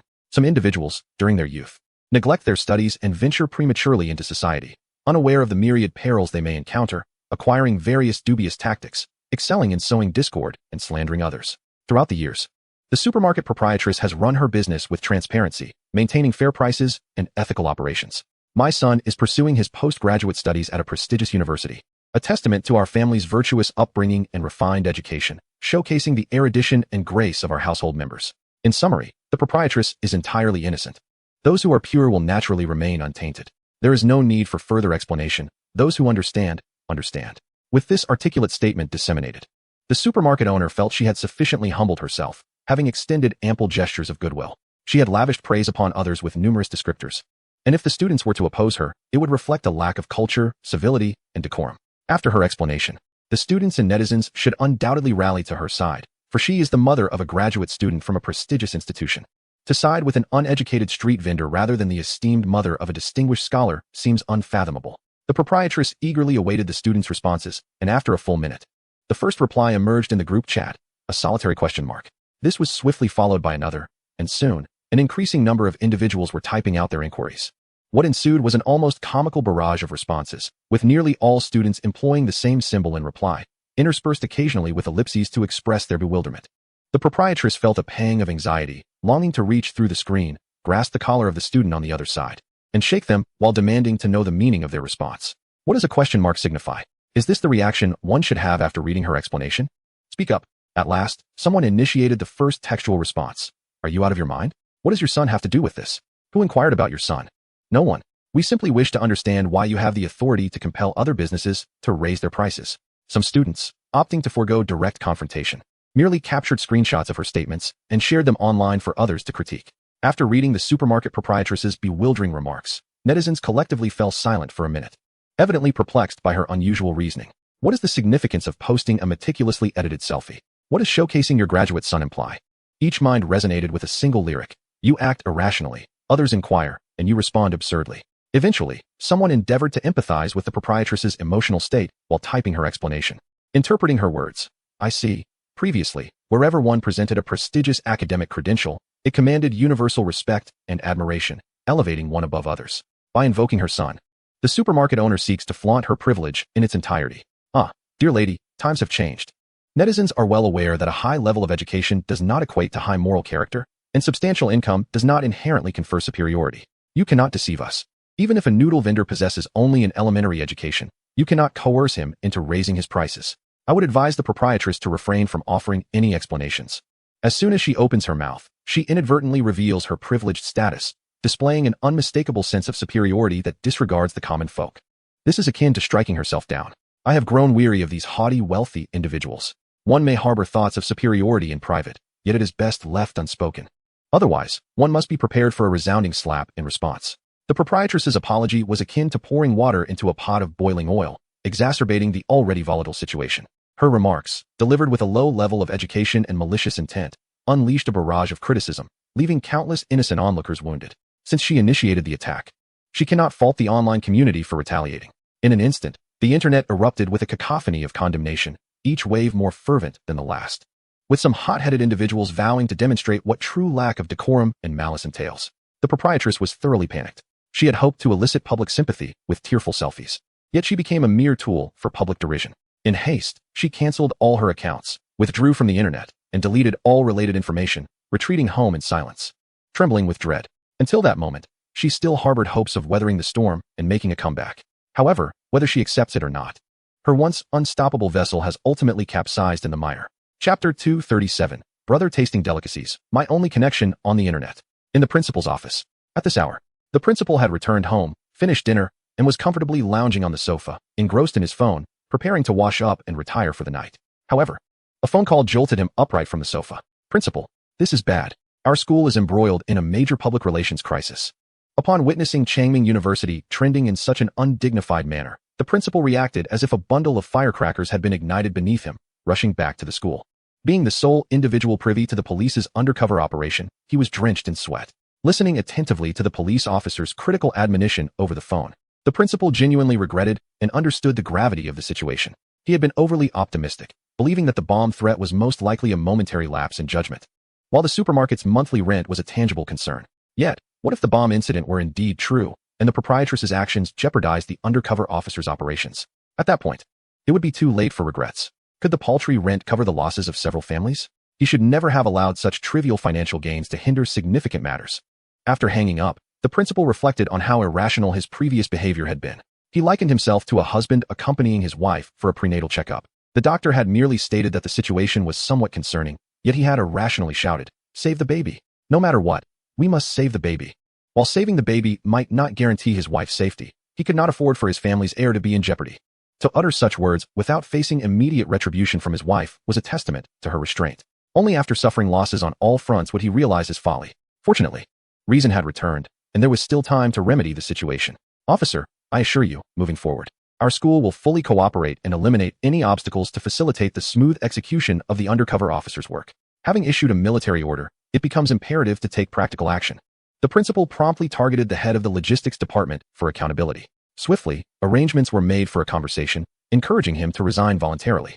This individual had become untenable. Previously, minor infractions had been overlooked, but now, with the circumstances aligning unfavorably, it was time for decisive action. At 2:30 in the morning, Changming University discreetly released an announcement. The communiqué conveyed two significant points. First, the closure of the supermarket for rectification. Second, the resignation of the head of the logistics department due to accountability. These measures, while somewhat unsatisfactory, initially signified a triumph for the protesting students. The timing of the announcement was intentionally chosen to minimize public attention, aiming for a discreet resolution. Little did they anticipate that the nocturnal online community would seize upon it, propelling the announcement to trending status shortly after its release. Impressive, the school's response was quite swift. They did not feign ignorance after all. So, does this mean the instant noodle vendor stall is safe? The announcement was silent on this matter. Could there be repercussions later? Why only disclose the outcomes without revealing the investigation results? Who empowered the supermarket owner to exert such influence over the campus for so many years? Was the administration truly unaware all this time? Let us refrain from pressing further. The mere act of holding one logistics leader accountable is already a sufficient explanation, and further inquiry would be impolite. It can only be said that where there are people, there exists a certain order. Some matters are difficult to circumvent. However, the solidarity exhibited by the students and netizens may, to some extent, instill a measure of trepidation in those who reside in lofty positions. We may occupy a lower status, but we are not devoid of indignation. As an observer throughout this ordeal, I find myself reflecting on the future of Changming University's students. Upon graduation, their advanced education may increase their chances of entering leadership roles, becoming the pillars of society. I hope that, when that time arrives, they retain the memory of their oppression as the weak and continue to advocate for justice, rather than transforming into tyrants once they ascend to power. Simultaneously, amidst this trending event, some express genuine concern for the nation and its people, while others fixate solely on the allure of braised beef noodles. I have scrolled through countless comments, yet I have not encountered a single individual eager to gather for a visit to the instant noodle stall. Am I the only one curious about how delectable the braised beef is? Alas, I thought I was the only one contemplating food. The highly upvoted comments are so grand in perspective that I hesitate to voice my thoughts. What time does the noodle stall open? What route should one take? At what hour can one secure authentic braised beef noodles? I implore kind souls to share their insights. By the following morning, perhaps due to discreet moderation, the highly praised comments questioning the situation had been relegated to obscurity. Instead, those discussing braised beef noodles surged to the forefront. Despite students from Changming University clarifying that the campus was currently closed to outsiders, the enthusiasm of netizens remained unabated. More eager participants even tagged the renowned food critic in the comments. "Food critic, I heard you have arrived in Changming City. Surely you are still here? Here's the key to garnering attention. Do go and sample it for everyone. Tao Gu, the proprietor of a bun shop and the owner of a clay pot rice stall, has garnered our attention. You should hurry to Changming University to sample the braised beef noodles. I trust no one else but you." In this moment, countless voices have called upon him, finally capturing his notice. At that time, he had just concluded a new business deal and found himself conveniently in Changming City. Ever since the clay pot rice vendor departed, he held steadfast belief that they would return soon, which is why he chose not to leave the province, opting instead to traverse the nearby cities. During this period, he had received numerous business orders, allowing him to indulge in culinary delights while also earning a living. However, the gastronomic experiences of late had been rather lackluster, barely reaching the threshold of palatability. Similarly, the viewership for his store visits and video edits had dwindled, standing in stark contrast to the significant traffic he once enjoyed while savoring buns and clay pot rice. This dual setback in both culinary pleasures and career aspirations deepened his longing for the bun shop owner and the clay pot rice vendor. Alas, such exceptional chefs are a rare find. Encountering two remarkable individuals in one city was indeed a stroke of fortune. Perhaps they were the finest in the province, and it seemed increasingly difficult to find their equals, suggesting it might be time to explore another province. However, with so many netizens tagging him to taste the braised beef noodles, and given his presence in Changming City, it was a serendipitous alignment of time, place, an opportunity that he could not ignore. If the noodles proved unsatisfactory, he would regard it as his final stop before contemplating a venture into other provinces. Tao Ge took out his phone and posted a message on Weibo. Thank you all for the tags. I happen to be in Changming City and am quite intrigued by the instant noodle stalls. I've heard that Changming University is closing for the semester. Students who can assist me in procuring braised beef noodles, please DM me. There will be a small remuneration. Upon the release of this Weibo post, the online community erupted with excitement. Wow, Tao Ge is really going. His response time is incredible. Who else could be more popular? This is why he has become such a prominent internet personality. When netizens reach out, he genuinely responds. Oh my goodness, fortune is surely on its way. Students of Changming University, be prepared. The small remuneration Tao Ge mentioned is definitely not insignificant. Do not let this opportunity slip by. Meanwhile, Xiaolan, surfing the 5G waves, stumbled upon Tao Ge's announcement and could not help but exclaim, what on earth? Setting her phone down, she anxiously paced her room. Who could have summoned this revered figure? Why was he everywhere she turned? It had been quite some time, and why hadn't he left the province? Was he truly considering settling here? No need to panic, she reassured herself, as Tao Ge was seeking assistance with procurement, not engaging in face-to-face transactions. He would undoubtedly not recognize her. Chapter 238. Facing gastrointestinal challenges in high-end circles, Tao Ge is a man of action. The following morning, he set out to locate the braised beef noodles according to the strategies provided by netizens. As expected, the diligent security guard did not permit him entry. Being a prominent broadcaster and live-streaming his endeavors, he refrained from any actions that might disrupt the social order, such as trespassing or sneaking in. At the entrance, the streaming host was not the only one present. It was evident that numerous individuals were brandishing their phones and selfie sticks, all eager to bask in the limelight. The security guard vigilantly monitored this motley crew as if they were thieves, his eyes wide open, refusing to let anyone pass without a student ID. With a face full of regret, the host addressed his audience. Friends, it seems the school closure is indeed real. I've confirmed it for you all. For those who came from afar to taste the delicacies, spare yourselves the trouble. Do not worry. Although I cannot enter, I shall not engage in battle unprepared. Today, I will certainly sample the braised beef noodles on your behalf. In fact, I contacted my purchasing agent last night. Although I cannot enter, the agent will have everything packaged perfectly. Within the campus, a long queue still formed in front of the instant noodle stall. Xiaolan was not in the best of spirits today. He had to cater to the ravenous students before him while remaining alert for any suspicious characters and keeping an eye out for the host who might blend into the crowd. Amidst the bustling atmosphere, a voice suddenly whispered in his ear, "Vendor, have you heard of the host?" The voice was like a whisper from a demon, causing Xiaolan to nearly spill the soup he was holding. Who is this person asking if I know the host? Fortunately, his mask concealed all his reactions, and the questioner, not paying attention to Xiaolan's demeanor, continued speaking. The food streamer, the host. He is that incredibly popular online food vlogger with millions of fans. Vendor, you won't believe it, but one of these 2 bowls of braised beef noodles is packed for the host. The student spoke with a grin, pride evident on his face. If the host finds it delicious and posts a video, you will be famous, even when the school is on break. You won't have to worry about business. Xiaolan finally grasped the intent behind the student's words. He was unable to contain his desire to boast about his connection with the host, and was seeking recognition from Xiaolan. You little rascal, are you conspiring with the host to ambush me? Xiaolan forced a smile, attempting to appear pleased. Oh, how wonderful. So you're assisting the renowned streamer with his purchases. I must give you extra. Saying this, he added another scoop of beef to the already generous serving of noodles. The students were momentarily impressed by the vendor's generosity and envious of the hostess' fortune, for the meat in that bowl was worth double that of others. They eagerly anticipated a similar generous serving for themselves, but alas, that did not come to pass. What a joke. It would be quite the miracle if I didn't knock you out with a spatula instead of rewarding you. What if others see and try to imitate? The student felt a twinge of disappointment but consoled himself. It's all right. The purchasing agent will earn a few hundred in running fees. Enough for him to buy 5 bowls of braised beef noodles for a feast. However, the student failed to notice the peculiar glimmer in Xiaolan's downcast eyes. especially as he sealed the packaging. Xiaolon, hidden behind his mask, grinned widely, a silent, sinister smile forming. My apologies, dear host.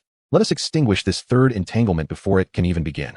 After all, you wouldn't want to sacrifice a house, would you? A few minutes later, at the school gate, the eagerly awaiting Tao Gu and the 200,000 fans online finally welcomed their instant noodle purchaser. The student who had chatted with Xiaolon earlier rushed out, panting, his face beaming with a proud exhaustion. Tao Gu, the braised beef noodles have arrived. Here, this portion is for you. The vendor, having heard it was for you, generously added an extra scoop of meat. The student's lips glistened, though it was uncertain whether it was sweat or an uncontrollable drool. His seemingly casual remark concealed a tumultuous internal struggle throughout the journey. Who could fathom how desperately he wished to indulge in this bowl of noodles with double the meat? After all, Tao Gu would never know. Yet, he was merely a university student untouched by the corruptions of society, unversed in the art of kickbacks. However, virtue was rewarded. His honesty spared him from a calamity, preventing him from indulging in the customized, enriched braised beef noodles meant for Tao Gu. Thank you, thank you. You've worked hard. I appreciate your help. To the viewers in the live stream, let's give a thumbs up for our little brother who assisted with the purchase. He was the first fan to message me directly, and we met successfully without any mishaps. Tao Gu embraced the purchasing student for a photo in front of the camera. As the comments flooded in, after showering praises on the buyer, viewers urged Tao Gu to dig in, as the audience could hardly contain their anticipation. Hurry up, Tao Gu. My takeout is already unwrapped, and I've been holding my chopsticks forever, just waiting to watch your eating broadcast. I will hold my breath until you finish tasting. Braised beef noodles are here. Everyone else, step aside. Host, please give us a close-up of the food in the live stream. Tao Gu grinned broadly. Don't worry, don't worry. I will start eating right away. He set up his phone on a folding stand and brought the noodles into view, through the plastic bag. The bowl of noodles felt warm in his hands, like a small furnace. The high temperature kept the fat on the beef from solidifying into an unappetizing white, still gleaming with a vibrant sheen. While this heat might be too hot for delicate girls, it was just right for the rugged Tao Gu. Peering through the disposable bowl, he could see the juicy, tender beef piled inside. Just looking at it conjured images of the beef bursting with flavor between his teeth. Tao Gu could hardly wait to lift the lid. As he did, a plume of steam erupted towards his face, enveloping him. The warm, moist air coated his face and filled his nostrils, momentarily transporting him to a steamy room. Tao Gu involuntarily let out a long sigh, a blend of discomfort and satisfaction washing over him, feeling utterly relaxed. As the steam dissipated, he casually brushed his damp eyelashes and took a deep breath, this time inhaling the delightful aroma of the braised beef. So fragrant. It smells absolutely delicious. Tao Gu extended his chopsticks, and in the blink of an eye, they were graced with a piece of meat. Without a moment to spare for a cooling breath, the beef seemed to take flight, swiftly vanishing into the mouth of the gluttonous host. The audience in the live stream could almost foresee the expression of satisfaction and joy that would adorn his face, as envy and jealousy welled up within them, evoking a sense of helplessness akin to a tongue unable to reach through the screen. However, to their astonishment, the host furrowed his brow, resting his hand on his forehead, seemingly in agony. The viewers quickly sensed his distress and flooded the chat with messages of concern. What's wrong? Speak up, glutton. Is it delicious or not? Give us a clear answer. The host remained silent, donning a mask of pain.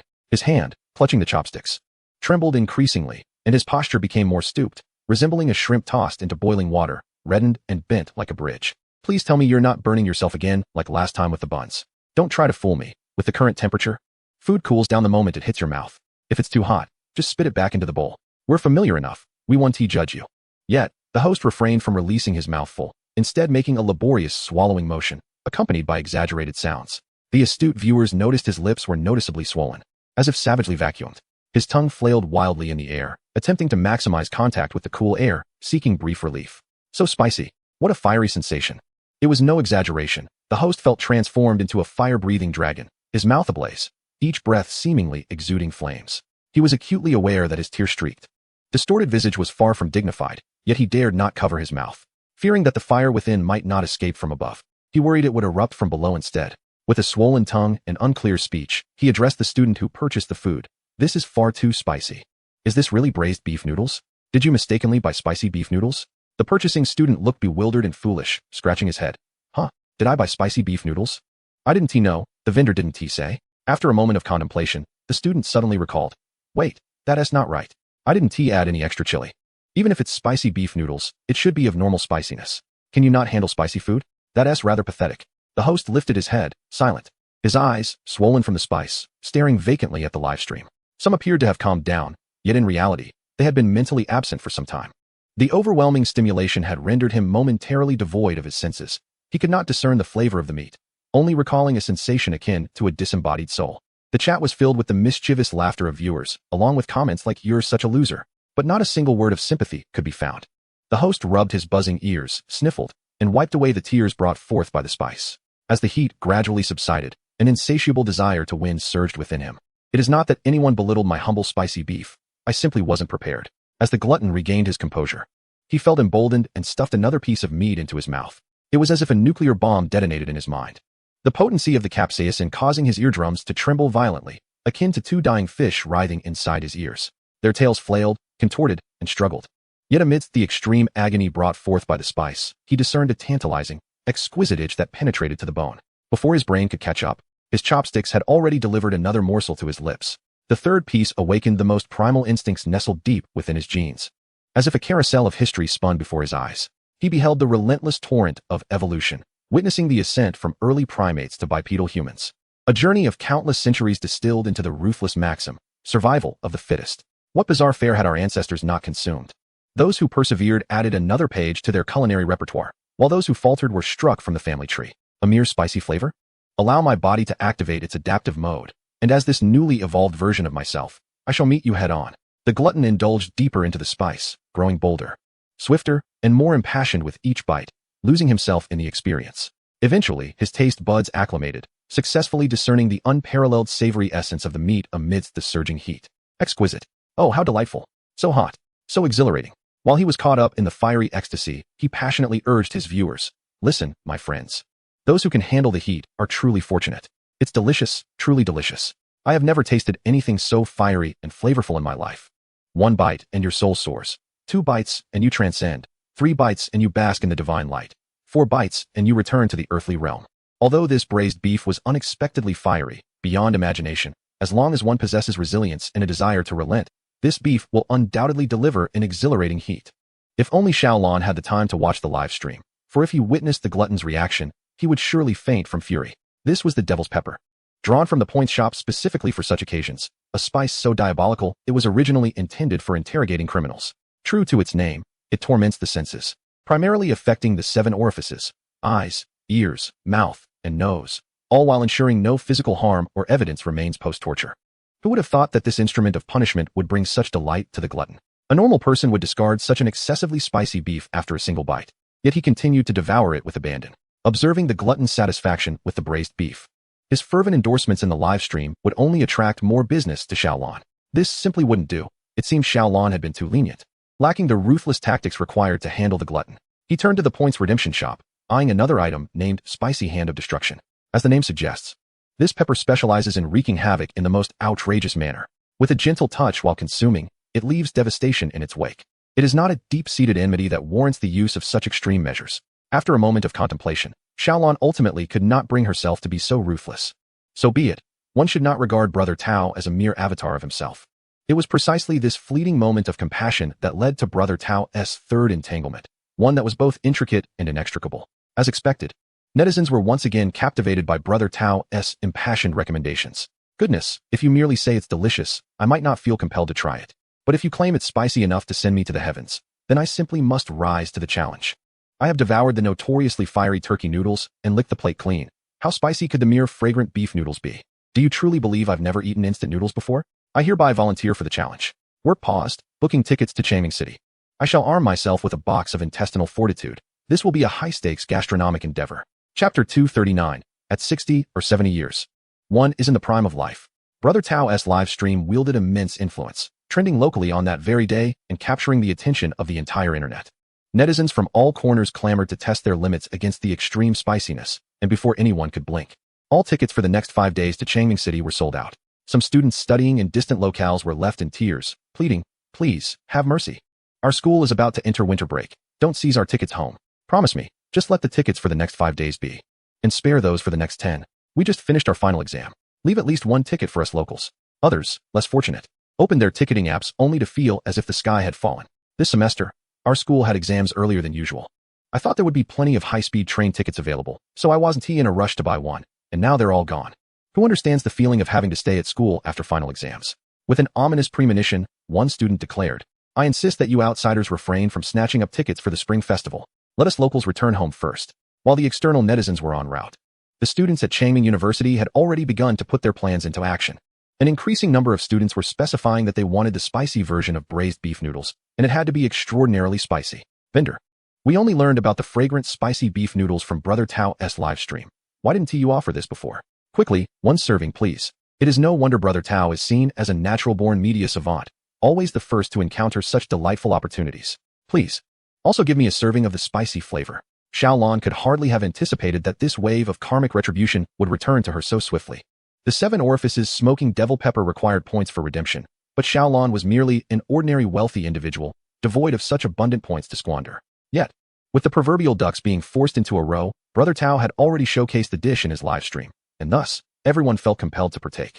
Reluctantly, Xiaolon had no choice but to dig into her own pockets to purchase copious amounts of chili peppers and to prepare another pot of spicy beef.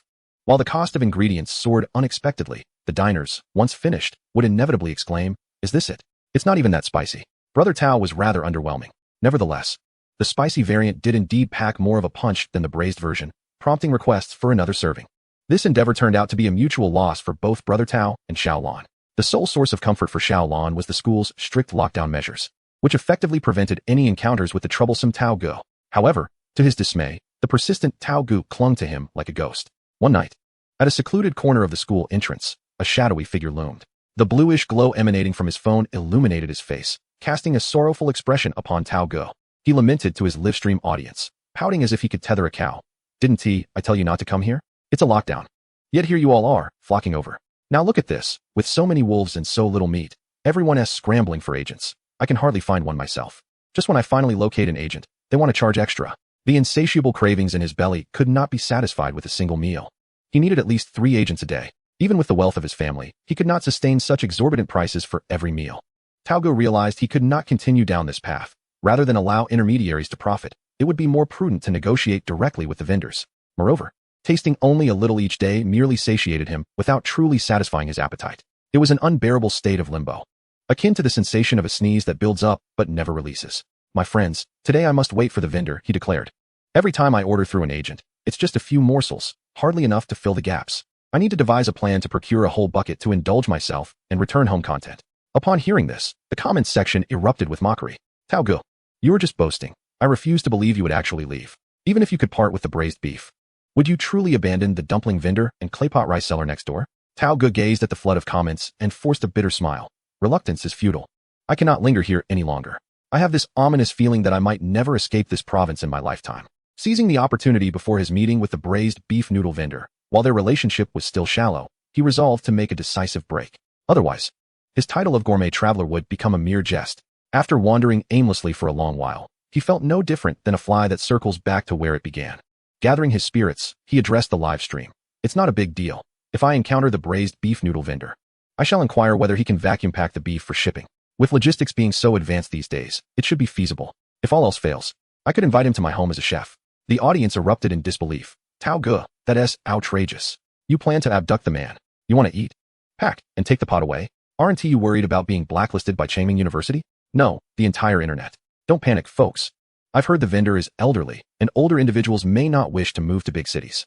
I'm guessing the instant noodle vendor is local and will choose to return to his roots. That is not certain. Being in your 60s or 70s is precisely the age to venture out.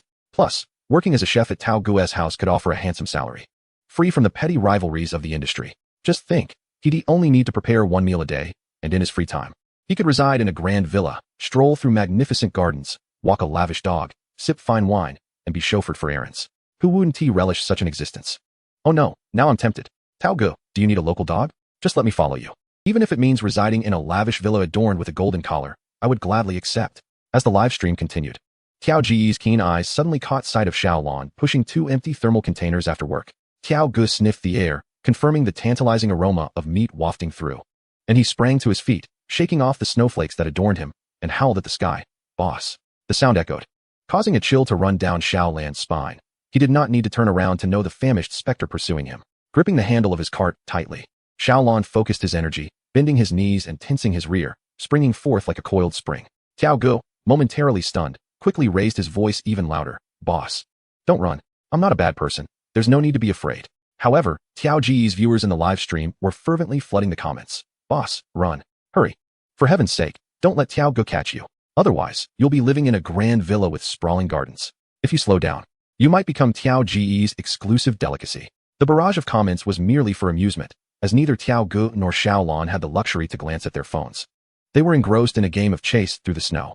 Xiaolon thundered ahead, pushing his cart, while Tiao Ge, wielding his phone, pursued him, shouting, "Boss! Don't run. I'm Tiao Ge, the food streamer. I can help you with advertising. But more importantly, I want to buy your beef." Xiaolon quickened his pace. Where he had once felt as if gliding on ice skates, he now felt as though he were propelled by fiery wheels. He darted several meters away, the wind carrying his voice to Tiao Ge. "It's sold out. Don't chase me." Tiao Ge persisted from behind. "I know. I want to buy tomorrow's beef. Can I reserve a container? I have money." Chapter 240. Retirement for 1,000 days. Old age for a moment as Tiao Ge's words fell, a muffled voice from ahead, struggling to breathe through a mask, replied, "Not for sale." Tiao Ge exclaimed, "I'll pay double. I'm not short on money." Running. He was nearly thrown off balance by this unexpected response. "Oh no, I've encountered a wealthy elder. So, can your beef be vacuum sealed and shipped out of town? I can pay a deposit. If you lack the connections, I can help you establish a cold chain. Not for sale. I only sell to students." Tiao Ge had many more words to share, but was so astonished that he nearly bit his tongue, forgetting what he intended to say. Was this elder not seeking fame or profit, but merely looking to nourish university students? The comments in the live stream were equally astonished, filled with exclamations. "Goodness! Did I hear correctly? Tiao Ge was so gracefully rejected? Selling to Tiao Ge wouldn't hinder his stall at school. The boss could clearly earn more. Why refuse him? Perhaps age has diminished his energy. Cooking 2 containers a day is his limit. Such small businesses face inherent productivity challenges. The boss could have chosen to sell to Tiao Ge and simply sold one less at school the next day, yet he unhesitatingly prioritized the students. How touching. I'm moved to tears. Wait a moment. Everyone says the instant noodle vendor is old, but how can he run so swiftly? His legs are remarkably agile. I heard that business has been booming lately, and the owner's son has come to assist. Perhaps Tiao Ge is pursuing him. That was close. Tiao Ge nearly caught up with the owner. However, with the son following in his father's footsteps, Tiao Ge might still have a chance to win him over. That might take some time. We will likely have to wait until the son has fulfilled his duty of caring for his father before anything happens. Like-minded individuals. Tiao Ge shared similar thoughts with the comments streaming by. He watched as the other party was about to board a vehicle, certain that there would be no change of heart. He hastily raised his voice, exclaiming, "I won't pursue any further. Please slow down. I merely wish to inquire, as the winter break approaches and the school closes, where will you set up your stall? Please, do enlighten me." Tiao Ge contemplated that once the students returned home for the holidays, the owner would no longer refuse to sell meat to him. Upon hearing this, Xiaolon was momentarily taken aback. It was not that he did not wish to answer, but rather that he had never considered this question. Once the term concluded, his undercover assignment would also come to an end. There would be no more selling, and he could return home for the new year. Tiao Ge continued to press from behind, as if he would not relent until he received an answer. "Are you setting up nearby at the night market? Is that correct? Is it?" "Ah, yes. Xiaolon mumbled, crouching low as he slipped into the car. Watching the vehicle drive further away, Tiao Ge leaned against his knees, panting for several moments before regaining his breath. Wiping the sweat from his brow, he could not help but murmur, "How strange. Why does the owner's silhouette seem so familiar? It feels as though I have seen it somewhere before." After reflecting for a moment, he could not recall a matching figure, so he decided to set it aside for the time being. Looking down at his phone, he observed a flurry of teasing comments in the live stream, reveling in his misfortune. "Tiao Ge, where's your financial prowess? Why is he ignoring you? The old man has his pension. Selling his goods is purely based on conscience. How will you manage if he doesn't fall for your tricks?" Tiao Ge felt his pride wounded, forcing himself to maintain a facade. Ahem, in truth, I can comprehend the owner's decision. As a member of society, it is unreasonable for me to snatch food from the mouths of students. Now that the owner has chosen not to sell to me, it is of little consequence. Once the school holiday arrives and the students depart, the owner will set up his stall outside, and then I can feast to my heart's content. Tiao Ge could already envision the scene of indulging in 2 buckets of beef, one spicy and one braised, eating as much as he desired. Saliva unconsciously trickled down the corner of his mouth. The live stream viewers recognized his demeanor, realizing that he was about to alter his plans. It is reasonable to suspect that the owner has employed a strategy of enticing yet withholding, as Tiao Ge now grins like a fish that has willingly taken the bait. Oh no, the owner has reeled Tiao Ge in. If the owner does not flee, Tiao Ge will depart tomorrow. With the owner's retreat, Tiao Ge's return has become indefinitely postponed. Braised beef holds a 100 allure for Tiao Ge. The owner's refusal to sell braised beef magnifies its temptation to a staggering 100,000. Tiao Ge, you haven't purchased your flight ticket, have you? It seems you plan to stay until the end of the term. If you have bought a ticket, you should promptly cancel it. Remember, while we are not lacking in funds, we ought to save a little. The university winter break will last over a month. Brother Tao, are you aware that the boss plans to set up a stall at the nearby night market during the holiday? Could it be that he is contemplating purchasing a property in the vicinity? Initially, Brother Tao had no intention of buying a house, but upon noticing this comment, thoughts began to stir within him. The notion of acquiring a home seemed feasible, with the university winter break extending over a month and the summer holiday approaching 2 months. If the boss operates his stall nearby during this time, purchasing a property could indeed be a wise investment. The audience in the live stream observed Brother Tao's eyes gleaming with excitement, which elicited a wave of envy. Wait, Brother Tao, are you serious? If only I could buy a house as freely as you do. How infuriating. This is property near a prestigious university. It's exorbitantly priced. Meanwhile, Brother Tao needs only to consider where the boss sets up his stall. As Brother Tao contemplated this idea, it seemed increasingly viable. Eagerly, he waved to the live stream audience. Family, I'm signing off for now. I'm a bit disheartened for not getting the beef today. I'm going to check out some properties to lift my spirits. I hope to find a good deal. Exiting the live stream, Brother Tao wasted no time and promptly contacted a real estate agent. His motivation for purchasing a property was not purely impulsive. He also held an investment mindset. Investing near the university was the most straightforward way to recoup costs. Even if he did not reside there himself, he could rent it to students. During the school year, students would occupy the space, while Brother Tao could stay there during the winter and summer breaks, perfectly alternating their schedules. He sincerely hoped that the braised beef vendor would not suddenly disappear again, or he might truly have to seek blessings at a temple. Wondering if he carried some kind of curse that scared them away, Brother Tao made a cross over his chest and softly murmured, Amit Ba. Meanwhile, Xiaolon drove with lingering apprehension. He had narrowly avoided being caught by Brother Tao had he been exposed to millions of viewers in the live stream.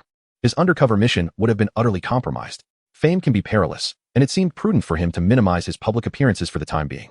He decided to let Lao Deng handle the stall for a while, allowing him to take on a more challenging role. Xiaolon could then mingle among the students, actively patrolling and gathering information. It appeared that Lao Deng's presence was not entirely without merit. Universities had begun their exams, with the fastest group set to finish and leave campus in just over a week. With fewer people on campus, safety would be enhanced. He hoped to conclude this task before the holiday and avoid any unforeseen complications. Chapter 241. The Undercover Stall Team. All hands on deck. 3 uneventful days passed. During this time, Xiaolon delegated the entire management of the instant noodle stall to Lao Deng. At this point, it mattered little how the noodles were prepared. Patrons were drawn solely by the allure of the braised beef. Xiaolon disguised himself as a student, wandering around the cafeteria and campus, shifting from a passive waiting mode to an active search for suspects. In his wanderings, he indeed managed to apprehend several suspicious individuals. Spotting a familiar figure in the queue, Xiaolon swiftly approached and executed a chokehold. The individual instinctively reacted defensively upon sensing someone nearby. However, the disparity in their strengths was overwhelming, and Xiaolon subdued him as easily as one would a chick. Xiaolon gently lifted the mask of the person before him with a single finger, their eyes locking in mutual recognition. It was Su Zhou from the Municipal Public Security Bureau, a member of this undercover operation team. Xiaolon's 99 suspicion was confirmed, and with an expression of resignation, he released his finger, causing the mask to snap back into place. Xiaolon, aren't you supposed to be at the cafeteria? Why are you queuing here? Su Zhou awkwardly adjusted his mask, his gaze flickering. I merely wish to observe the exemplary work of outstanding comrades. Xiaolon, speak honestly. Su Zhou, I was tempted by your delectable dish. Xiaolon, at a loss for words, stepped back from Su Zhou. Is it really necessary to sneak in line? If you want to eat, just let me know. I wouldn't deny you. Su Zhou chuckled sheepishly. How could I possibly ask you directly? I was simply curious about the taste of the braised pork that has garnered such attention on social media, so I thought I might discreetly buy a portion to try. He quickly added, my stall has a colleague covering for me, so this doesn't constitute dereliction of duty. Xiaolon, engaging in a playful train of thought, mused, you didn't conspire with your colleague to buy for him while you're at it, did you? Su Zhou merely laughed, his laughter betraying his unease. In that moment, he appeared far removed from the proud figure of a city bureau officer, self-proclaimed as the team leader. Xiaolon chose not to delve deeper and prepared to leave, lest the queue behind them misinterpret his intentions as cutting in line. Although they maintained a playful stance, to the onlookers, it seemed as though 2 ordinary male university students were merely frolicking. Such tactics of queue jumping were all too common, spotting an acquaintance in line and immediately rushing over to greet them, then seamlessly merging back into the queue while distracted. This method of cutting in line was particularly contemptible. Just as Xiaolon and Su Zhou exchanged a few words, they had already attracted several glares of discontent from those waiting behind. As Xiaolon took a step forward, someone grasped the hem of his garment. Turning around, he found it was Su Zhou again, his face earnest as he implored, Brother Xiao, can we make a deal? During the meeting tonight, could you refrain from mentioning that I came here to buy braised pork? Just spare me some face. I promise to reflect deeply on my actions. Xiaolon sighed. All right, as long as you all know in your hearts. Not long after he uttered those words, Xiaolon regretted his hasty agreement. A little distance away, he spotted a delightful surprise in the crowd of people waiting. Lo and behold, were not all the members of their undercover stall team? Each one donned a mask. Blending into the throng, believing themselves unrecognizable. Upon witnessing their perfectly aligned postures, Xiaolan immediately recognized them as colleagues. Each one, upon meeting his penetrating gaze, bowed their heads in embarrassment. As the line progressed, Xiaolan received 4 private messages, each identical in content. Brother Xiao, during the meeting, could you please refrain from mentioning that you saw me queuing for beef noodles? I promise to deeply reflect on my actions. Very well, they were clearly pairing off, each attempting to keep their secret from the others. Altogether, their undercover stall team comprised 10 members, and excluding Xiaolan, there remained 9. In a scenario where pairs take turns manning the stall, only one honest individual remains steadfast at his post, untempted by distractions. Ultimately, Xiaolan decided to disclose the matter within the group, notably commending the singular honest soul who did not abandon his duty. This individual was a young man selling popcorn, whose integrity shone through. Upon receiving praise, he promptly clarified in the group chat, I must apologize, a student did come over to treat me to beef noodles. I insisted that I couldn't accept, as they would leave the bowls behind and run off, so I had to chase after them to return their money. The singletons in the group fixated intensely on the words them and they, leading to a wave of sardonic remarks after a brief silence. You really shouldn't have done that. If you didn't want to eat, why not pursue them to return the instant noodles? The taunts began. The popcorn vendor replied, that wouldn't do. If I ran, the noodles would spill everywhere, which would be a waste of Zhao's craftsmanship. His reasoning was sound and irrefutable, much to their collective annoyance. On the 4th day, the stall operated as usual. For reasons unknown, whenever Lao Dang was assigned to the stall, the braised pork sold exceptionally fast. Perhaps it was due to the presence of mice in the cafeteria. For every bowl sold, one would mysteriously disappear. Nevertheless, Xiaolan chose to turn a blind eye, prioritizing the completion of their tasks over all else. Once the braised beef was sold out, the customer flow diminished significantly, as most had come solely for that dish. Fewer patrons meant fewer potential issues, which was a relief. While Lao Dang scrolled through short videos, he monitored the stall, seemingly impervious to the cold weather outside. Suddenly, a figure appeared before the stall. Lao Dang looked up to see a young man, likely a university student, surveying the instant noodle stall with keen interest, as if fascinated by the pots and utensils. Lao Dang took the initiative to speak. Young man, you've come too late. The beef is sold out, and only instant noodles remain. The young man expressed no disappointment, replying calmly, then I'll have a bowl of instant noodles. With vegetables and an egg, please. A few minutes later, the young man walked into the cafeteria, holding a steaming bowl of instant noodles. By that time, lunch hours had passed, leaving a greater number of students buried in their books, preparing for finals. Xiaolan blended in among them, his backpack resting beside him, with the zipper slightly open to reveal the handle of a frying spatula, artfully disguised with sports sweatband tape to resemble a badminton racket. The sponge-like tape had a translucent effect, ensuring that if the spatula were to signal danger, Xiaolan would be alerted. To embody a college student, merely having a backpack was insufficient. Spread before him lay a textbook, while he merrily engaged with his phone. Striking a balance between studying and leisure, this was the essence of his college student persona. Suddenly, a steaming bowl of instant noodles was placed on the adjacent table. A voice accompanied the arrival. You're not a student from Changming University, are you? Xiaolan was the first to notice the frying spoon emitting a flickering red light. And then he suddenly looked up. Chapter 242. Such a poisonous tongue. Aren't you afraid of poisoning yourself?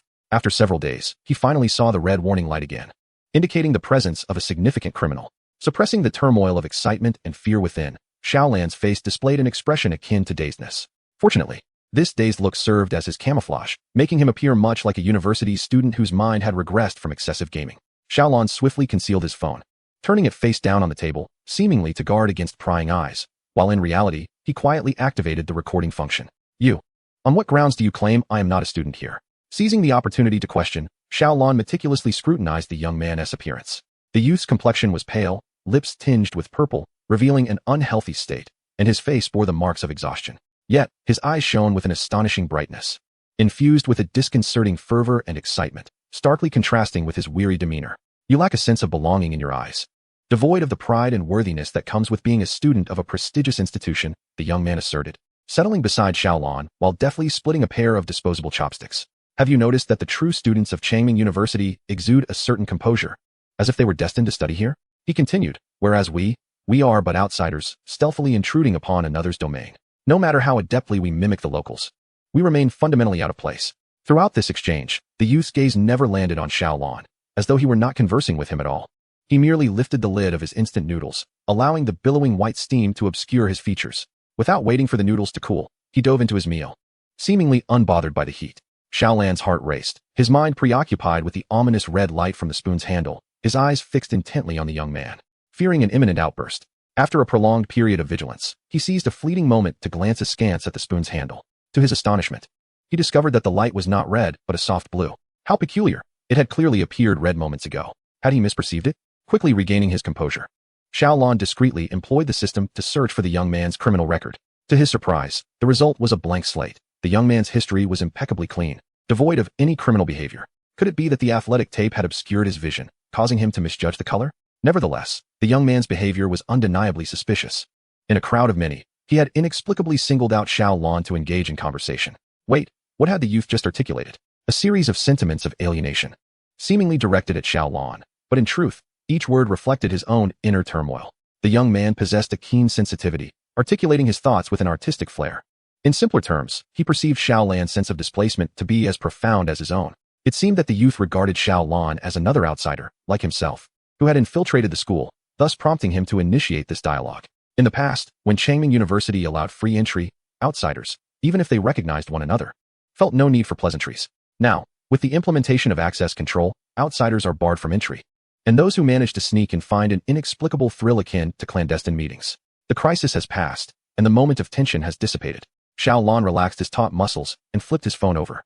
He was not particularly fond of the youth's familiarity, yet he held a certain respect for the young man's keen observational skills. After disguising himself for 3 days in the cafeteria without being recognized, he was taken aback that this youth saw through him at once. Out of admiration and curiosity, Xiaolon made an exception to engage him in conversation. Xiaolon, so, you are also from another school? But how do you possess a meal card? I recall that the instant noodle stall no longer accepts cash, only meal cards. Having consumed most of his bowl of noodles in just a few bites, the youth turned slightly, a smirk dancing on his lips as he glanced at Xiaolon. If you can procure a fake student ID to get in, how is it that you can't acquire a mere meal card? Xiaolon cleared his throat. I simply didn't bother to obtain one. He straightened his posture. Moreover, my purpose for entering is not merely to eat. I believe the academic atmosphere at Changming University is quite conducive to study, particularly for final exams, which is why I came here to learn. The youth, upon hearing this, cast a sidelong glance at the professional book lying untouched before Xiaolon, then shifted his gaze to the phone, its battery dwindling to 20. The implication was unmistakable. The youth took a sip of his soup and, with a tone laced with sarcasm, remarked, if you don't belong to this circle, don't force yourself into it. You think you're striving hard, but you're merely a buffoon, flailing about aimlessly. Xiaolon found himself speechless. Not even noodles could silence such a tongue. With such acerbic wit, one might fear for their own safety while eating. Fortunately, Xiaolon was not a student from a nearby vocational college, for had he been, the provocation might have led him to dunk the youth's head into the noodle bowl. Growing weary of conversing with this peculiar youth, Xiaolon decided that as an undercover agent, he should maintain a low profile.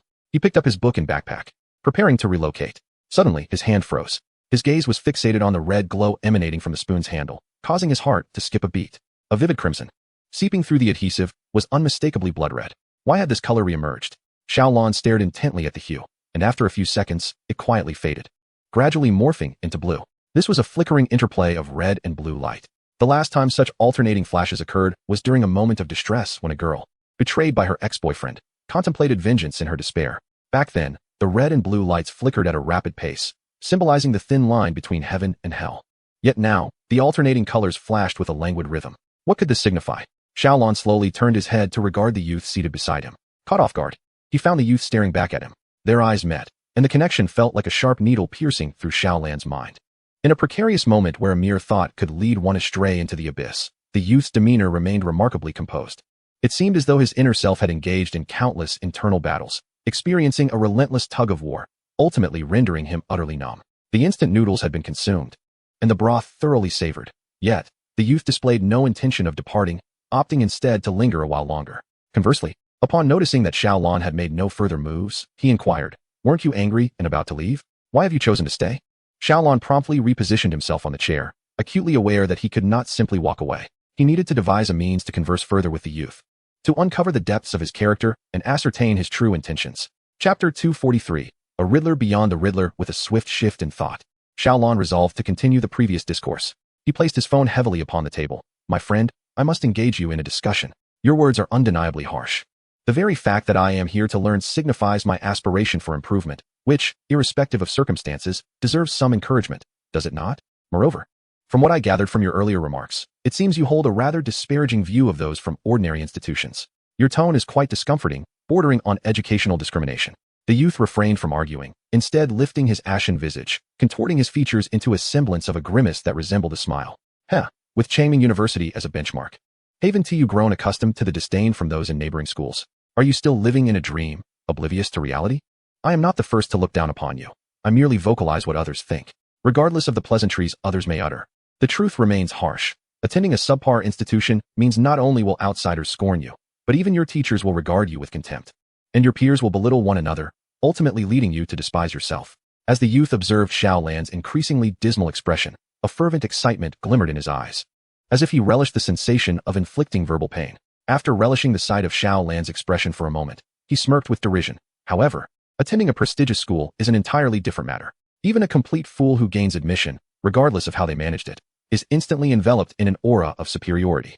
It is within this halo that they cultivate a sense of poise and entitlement, growing accustomed to the admiration, goodwill, and reverence of others, as if such accolades are their birthright.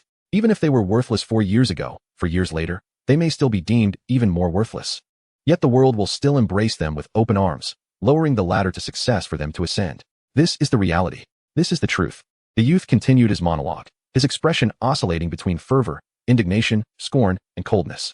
Xiao Lan's brow furrowed increasingly tight. He was not wounded by the barbs aimed at his sensitive heart.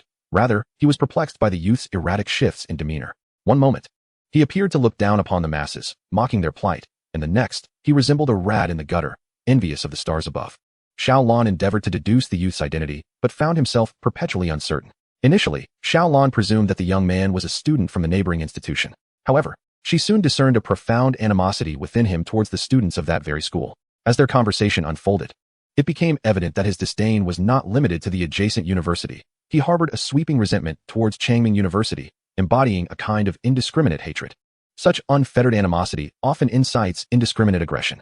Hence, could this youth, who audaciously proclaimed intentions to detonate explosives within the school, be the very individual in question? This young man was simultaneously plagued by insecurity and arrogance, grappling with a fierce disavowal of his own identity, yet believing that those with superior social standing were unworthy of their elevated positions. Xiao Lan resolved to provoke him, to gauge his reaction. It seems you hold everyone in contempt, considering even the students of Changming University to be worthless. Your jealousy is palpable, as if you are driven to madness by it. Sour grapes for those you cannot reach. In an instant, a glint of lethal coldness flashed in the youth's eyes, sending a chill coursing through Xiao Lan's heart. He was like one whose foot had been painfully trodden upon, gritting his teeth as he retorted, "What do you understand? Like the foolish masses outside. You presume that those who gain admission to Changming University do so through diligence, effort, intellect, and discipline, achieving high scores. You are all deceived. It requires neither hard work nor brilliance, nor even high marks. You have no idea how many overt and covert avenues exist for entry. Fabricate a specialty, tailor a project, change nationality for admission, or partake in privileged domestic and international collaborative programs. Only the impoverished need to traverse the narrow bridge of merit. With power, wealth, and connections, innumerable rules will be rewritten for them. They triumph through deceit, yet behave as though their accomplishments are genuine. Why should this be? Is it fair? It is not fair." The youth's lips trembled, increasingly tinged with purple under the spittle of his fervor. Yet the entire society turns a blind eye to this injustice, colluding in this collective bullying, bestowing all beautiful words upon these luminaries, as if, everywhere here, there are cockroaches, yet the entire cafeteria has grown accustomed to their presence, either pretending not to see or refraining from voicing their concerns. This is wrong. This is erroneous. We ought to eradicate all the cockroaches. As the young man's emotions escalated, his voice grew louder, drawing the attention of fellow students engrossed in their studies. However, Xiao Lan interjected at the opportune moment to soothe his ire. "Have you considered that society is an amalgamation of biological entities and their environments?" She continued. "Society cannot be simplistically likened to a cafeteria. Its functions extend beyond mere sustenance, governed by a complex web of operational rules. Some of these rules may not align with the interests of the majority, yet their long-standing existence suggests that the dynamics sustaining them remain unchallenged. And breaking these patterns requires patience. Viewed from a different perspective, cockroaches have existed for over 300 million years, while humanity has only graced this planet for 6 million. Analyzing from the dimension of time, perhaps it is our human activities, which have encroached upon their territory for these 6 million years, that are the anomaly." The young man was momentarily taken aback by Xiao Lan's response, seemingly unprepared for such an answer. He fancied himself the protagonist of a revenge film. Such movies often portray the lead character engaging in a grand affair after randomly stepping into a local tavern, striking up a conversation with an unsuspecting bystander. This bystander merely needs to play the role of a passive listener. The protagonist would drop a couple of cryptic, profound remarks before departing, leaving the bystander perplexed, a half-finished drink in hand, and a smoldering cigarette behind. The next scene would reveal the bystander seeing the protagonist's face on the news. with the anchor dramatically narrating the protagonist's heroic exploits, thus birthing legends about him throughout the world. It is only at that moment that the bystander realizes, with a sense of profound reflection, that amidst the monotony of his life, he has experienced a fleeting encounter worth reminiscing about and boasting of, an encounter with the protagonist. However, the bystander the young man approached was unexpectedly more enigmatic than he himself, seemingly intent on overshadowing the protagonist's narrative. After a moment's contemplation, the young man huffed, somewhat displeased. "But you are human. Why do you not consider the human perspective and instead speak on behalf of cockroaches?" Xiaolon shook his head and replied with poignant depth, "I merely wish to convey that no one in the food industry, not even those in 5-star